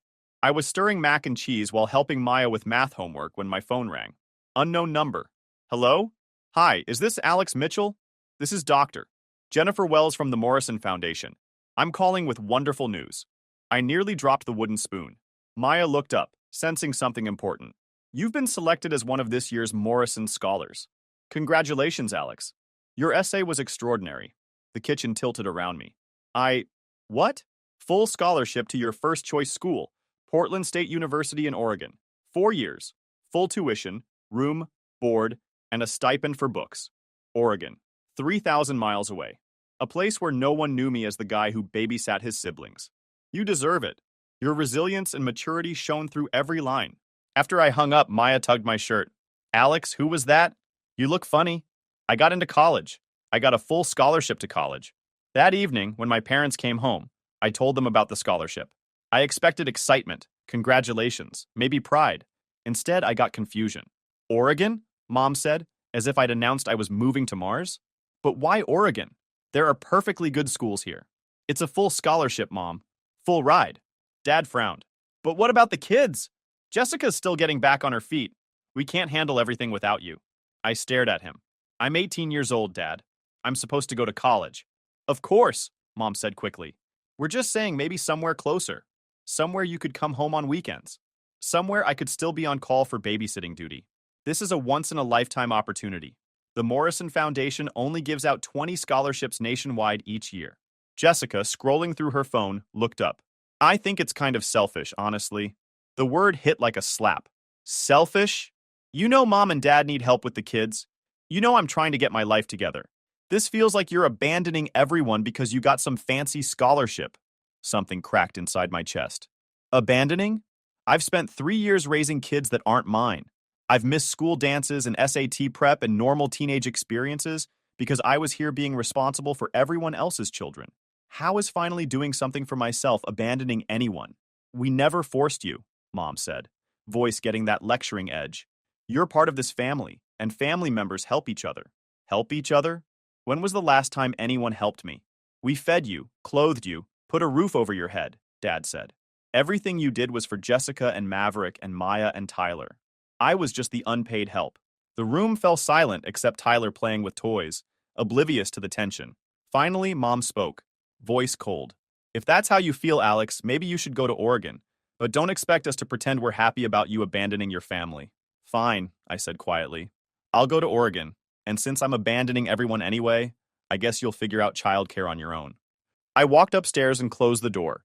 For the first time in years, I didn't check if anyone needed help with homework or bedtime stories. The next few weeks were Arctic. Mom spoke to me in clipped, cold sentences only when absolutely necessary.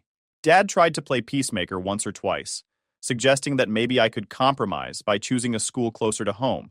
But when I didn't budge, he gave up and joined the silent treatment. Jessica seemed almost gleeful about the whole situation. With me in disgrace, she suddenly looked like the good daughter by comparison. She even volunteered to help with the kids a few times, making sure Mom and Dad saw her reading to Tyler or helping Maya with her spelling words. See? I heard her tell Mom one evening. I told you I could help out more. Alex always acted like he was the only one who could do anything around here. The twins, Maverick and Maya, were confused by the tension, but smart enough to stay out of it. Tyler, at 5, just knew that everyone seemed angry and that Alex wasn't reading him bedtime stories anymore. I spent those weeks preparing for my escape.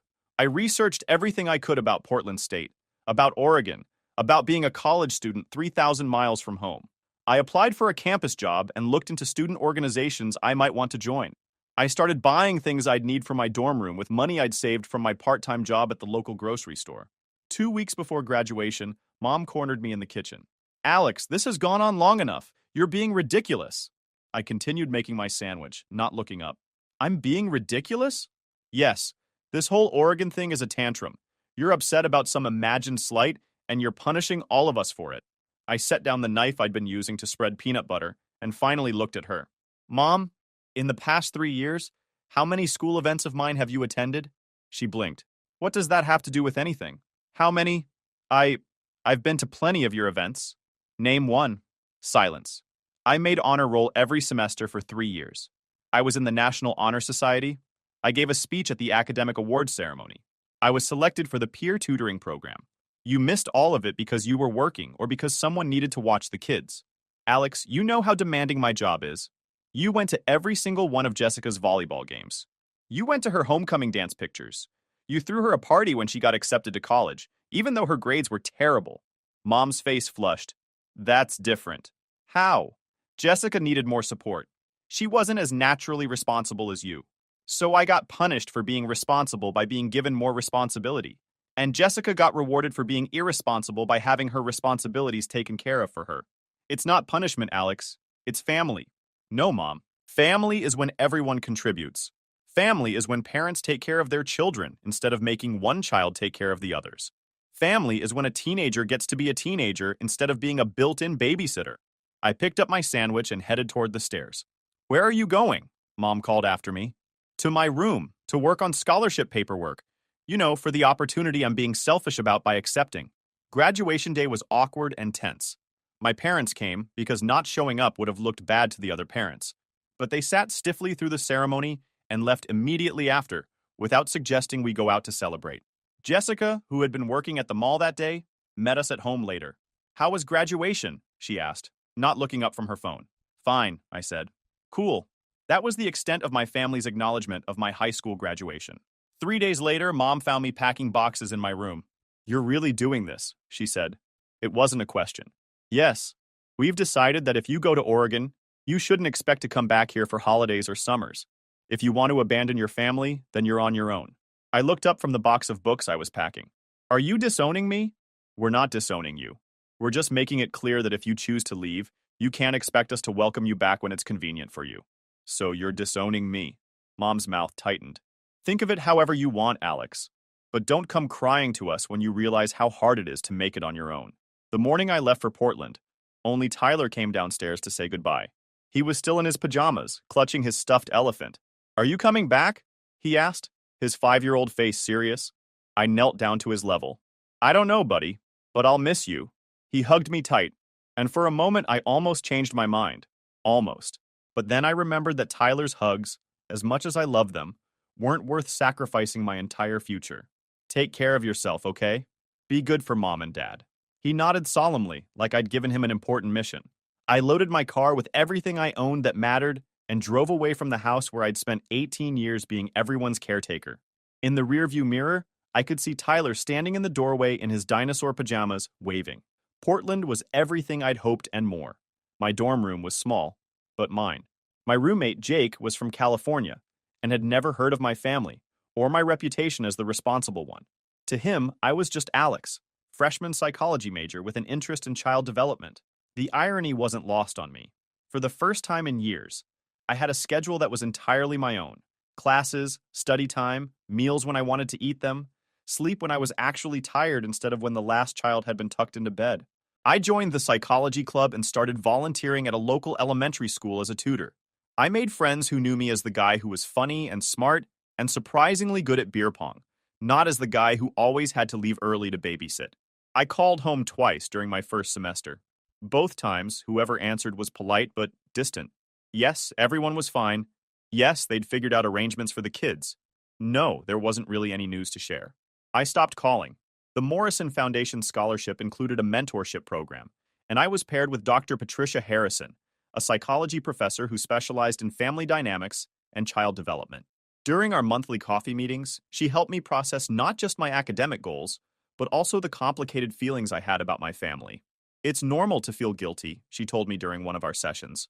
You were parentified as a child, forced to take on adult responsibilities before you were ready. When parentified children finally set boundaries, they often struggle with feelings of guilt and abandonment, even though they're the ones who were originally abandoned by their parents.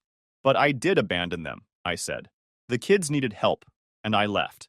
The kids needed their parents to figure out appropriate childcare, not to continue relying on their older son to sacrifice his future.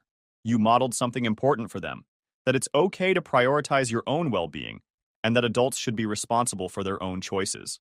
It took 2 years of therapy and countless conversations with Dr. Harrison before I really understood that leaving hadn't been selfish. It had been survival. By my junior year, I was thriving. I had a 3.9 GPA, a part-time job as a research assistant, and a girlfriend named Emma who thought my stories about growing up were heartbreaking, not normal. I was applying for graduate school programs in child psychology, inspired by my own experiences, but finally able to see them from a professional rather than personal perspective. I had built a life in Portland. I had friends, professors who knew my name and my potential, internship opportunities, a sense of myself as an individual rather than just an extension of my family's needs. For the first time in my life, I was happy. And then, on a Tuesday evening in October of my junior year, my phone rang. I almost didn't answer. It was a number I didn't recognize, but something made me pick up. Hello? Alex? It's Jessica. I sat down on my dorm room bed. I hadn't talked to my sister in over 2 years. Hi, I said carefully. Hi. How are you? I'm fine. How are you? There was a pause. I'm pregnant. I waited for her to continue. And I'm not with the father anymore. And I'm living at home with Mom and Dad. And her voice broke. Alex, I don't know how you did it. I can't handle the twins and Tyler and everything. And now I'm going to have a baby. And I don't know what to do. The irony was breathtaking. Jessica, who had called me selfish for leaving, was now discovering exactly how much work I'd been doing all those years. Have you talked to Mom and Dad about getting help? I asked. They're working even more hours now. Dad got laid off last year and had to take a job at a different plant with worse pay, so Mom picked up extra shifts. They're barely home, and when they are, they're exhausted. What about professional childcare? Jessica laughed, but it sounded more like crying. With what money? Do you know how much daycare costs for 3 kids? Even if we could find someone to take Tyler after school and watch the twins all summer, we can't afford it. I felt an old, familiar tug of guilt and responsibility. These were still my siblings she was talking about. Tyler was 7 now, the twins were 10. They were kids, and they needed someone to take care of them. But then I thought about Dr. Harrison, about all our conversations about boundaries and enabling and the difference between helping and fixing. I thought about my life in Portland, about graduate school applications sitting on my desk, about the research project I was working on that could lead to publication. Jessica, I'm sorry you're struggling, but I can't come back. I'm not asking you to come back permanently, she said quickly. Just for a while. Just until I figure things out. Just until the baby comes and I can get back on my feet. And then what? You'll be a single mother with 4 kids to take care of instead of 3. How is that going to be easier? Alex, please, I'm desperate. I was wrong before. I know I was wrong. You weren't selfish. I get it now. I'm sorry. The apology I'd wanted to hear for years. But it was coming at the worst possible time, for the wrong reasons. Jessica, me coming back won't solve the problem. It will just enable everyone to avoid solving it themselves. Mom and Dad need to figure out sustainable childcare arrangements. You need to figure out your situation with the baby. The twins and Tyler need stability that doesn't depend on whether or not I'm available to provide it. So you're just going to let your family fall apart? There it was. The manipulation I'd been expecting. My family's problems were my responsibility, even from 3,000 miles away. My family fell apart years ago, I said quietly, when parents decided that one child's future was less important than their convenience. When you called me selfish for accepting an opportunity that could change my entire life. When I was disowned for refusing to sacrifice my education to be your permanent babysitter. Jessica was crying now. Alex, please, I know we messed up, but we need you. You need help. You don't need me specifically. There are resources, Jessica. Look into state programs for single mothers. Look into sliding scale childcare. Look into family support services. But don't call me asking to resume a role that nearly destroyed me. I don't know how to do any of that. Then learn. The same way I learned how to take care of 3 kids when I was barely older than Maverick and Maya are now. The same way I learned to fill out college applications while working essentially full-time as a nanny. The same way I learned to build a life for myself without any support from the people who were supposed to love me unconditionally. After I hung up, I sat in my dorm room for a long time. My roommate was at his girlfriend's place, so I had the space to myself to process what had just happened.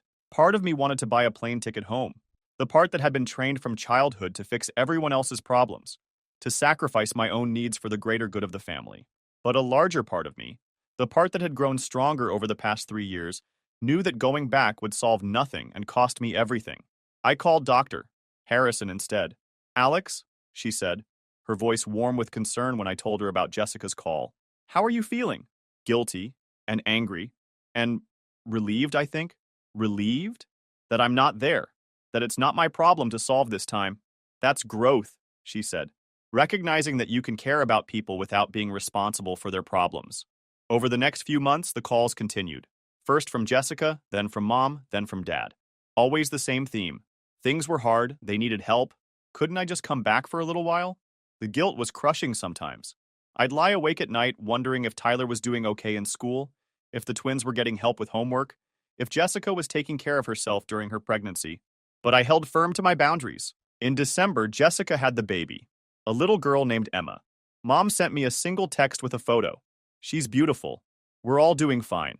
I looked at the picture of my niece, a tiny, red-faced infant with dark hair, and felt a complex mix of emotions.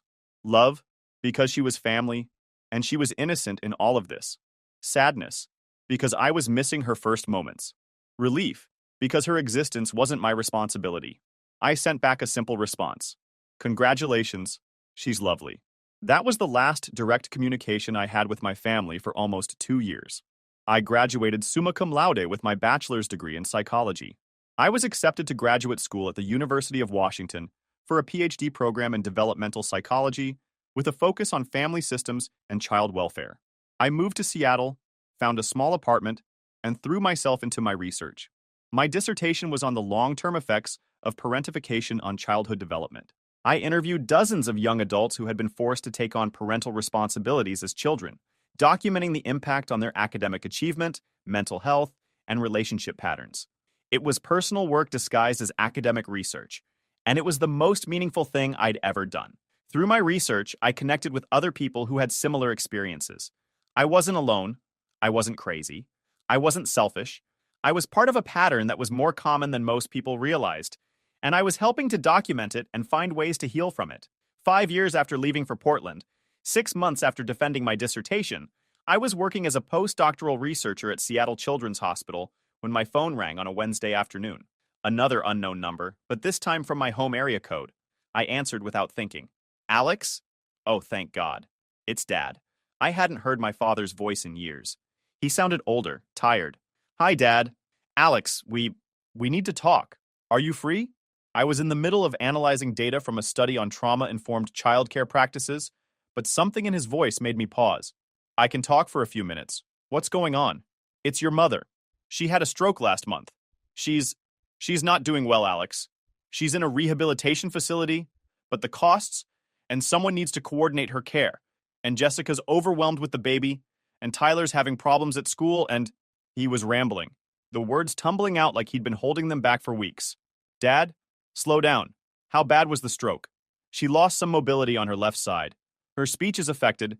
She's going to need ongoing therapy and probably long-term care assistance. I'm sorry. That must be really difficult. There was a pause. Alex, I know we haven't talked in a long time. I know things ended badly between us, but we need help. Jessica can't manage everything, and I'm working 2 jobs just to keep up with the medical bills. The twins are in middle school now, and Tyler's struggling, and what are you asking me, Dad? Could you come home? Just for a while. Just to help us figure out what to do. The old familiar request. The old familiar assumption that my life was pausable, that my priorities were secondary, that my value to the family was as a fixer of problems I hadn't created. But this time was different. This time I had 5 years of distance, a PhD, a career, and most importantly, a clear sense of who I was beyond my family role. Dad, I'm sorry about Mom. I really am. And I'm sorry you're all struggling. But I can't come back. Alex, please. I know we made mistakes. You disowned me. Mom told me I was selfish for accepting a full scholarship to college. None of you spoke to me for 5 years. You don't get to call me now and ask me to fix problems that were building long before Mom's stroke. That's not... We didn't disown you. We were hurt that you left. You were hurt that I stopped being your free childcare. Silence. Dad, I love you. I love Mom. I love all my siblings. But loving someone doesn't mean sacrificing your life for them, especially when they've made it clear that your life doesn't matter to them. Your life does matter to us. Then why didn't it matter 5 years ago? Why didn't anyone care that I was missing out on normal teenage experiences to be a full-time babysitter? Why didn't anyone care that I was passing up local colleges to get an opportunity that could change my entire future? Why didn't anyone support me when I finally tried to build something for myself? We were scared. We didn't know how we'd manage without you. It was the first honest thing anyone in my family had said to me in years. Dad, that was your problem to solve, not mine. I was a kid. Kids shouldn't have to manage their parents' inability to handle their responsibilities. We know that now. Jessica told us. She told us how hard it was. She couldn't do it, even for a few months. She said she doesn't know how you managed for years. I felt a flicker of validation, followed immediately by sadness. It had taken my family 5 years and a crisis to recognize what I'd been trying to tell them all along. I'm glad Jessica understands now. But Dad, I can't fix this. I have a life here. I have a career, research commitments, responsibilities of my own. I can't just drop everything and come back to being the family problem solver. What are we supposed to do? What millions of families do when they face medical crises? You research resources. You contact social services. You look into respite care and home health aides. You figure out sustainable solutions that don't depend on one person sacrificing their life. We don't know how to do that. Then you learn. The same way I learned to take care of kids when I was 17. The same way I learned to navigate college applications and scholarships and building a career without any support from my family. After I hung up, I sat in my office at the hospital for a long time.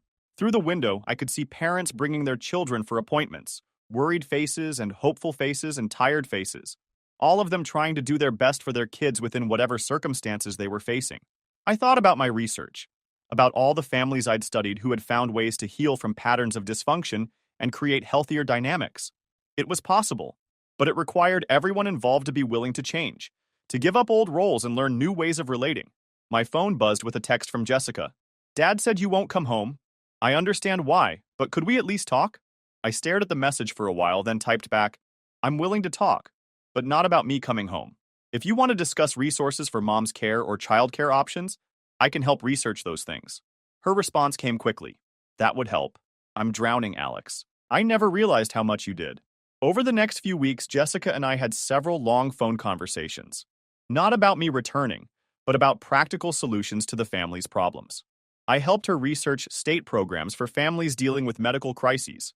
I found information about sliding scale childcare, after school programs, and respite care services. I even connected them with social workers who specialized in helping families navigate complex care situations. Slowly, my family began to figure out a sustainable system. Mom moved from the rehabilitation facility to a smaller care facility closer to home. Dad reduced his hours at one of his jobs to help coordinate her care and spend time with the younger kids. Jessica found a part-time job with flexible hours and enrolled Emma in a daycare that offered sliding scale fees. It wasn't easy for them, and it wasn't perfect, but it was working. And most importantly, it wasn't dependent on me sacrificing my life. 6 months after Dad's call, Mom was able to come home with the assistance of a part-time aide. Her speech had improved significantly, and while she still had mobility challenges, she was stable. Tyler was doing better in school with the help of a tutor and more consistent support at home. The twins had adjusted to their new routines. Jessica called me on a Saturday evening in spring. "How's everyone doing?" I asked. "Better," she said. "Really better. Mom's getting stronger every week. Tyler made honor roll this semester. Maverick and Maya are both playing soccer now." "That's wonderful." "Alex, I owe you an apology. A real one." I waited. "When you left for college, I was jealous. I was jealous that you got this amazing opportunity, and I was stuck at home dealing with my failures. And I was terrified because I knew that once you were gone, I'd have to step up and I didn't think I could do it." "Jessica."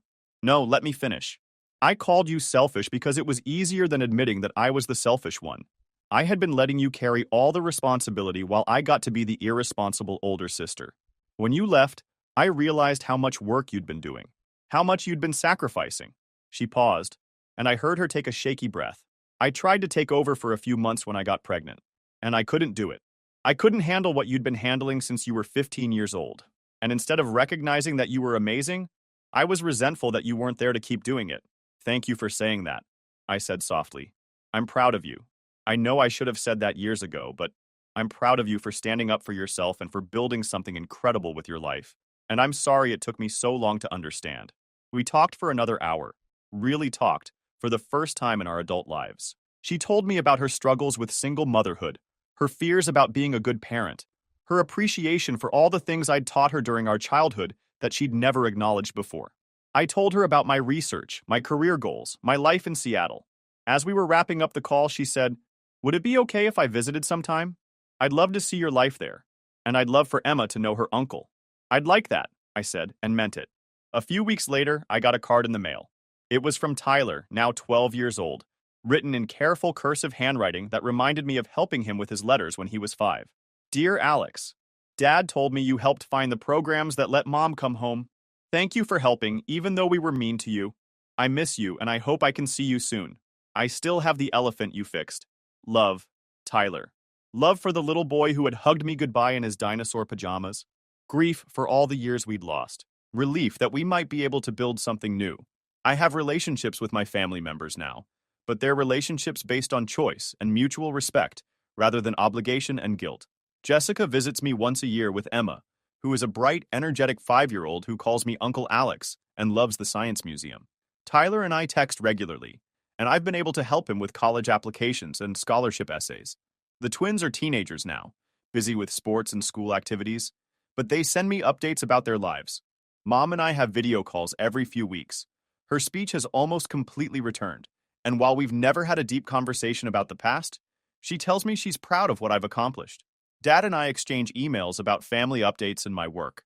It's not the close-knit family relationship that some people have, but it's honest. It's built on recognition of who we all really are rather than who we were forced to be by circumstance and dysfunction.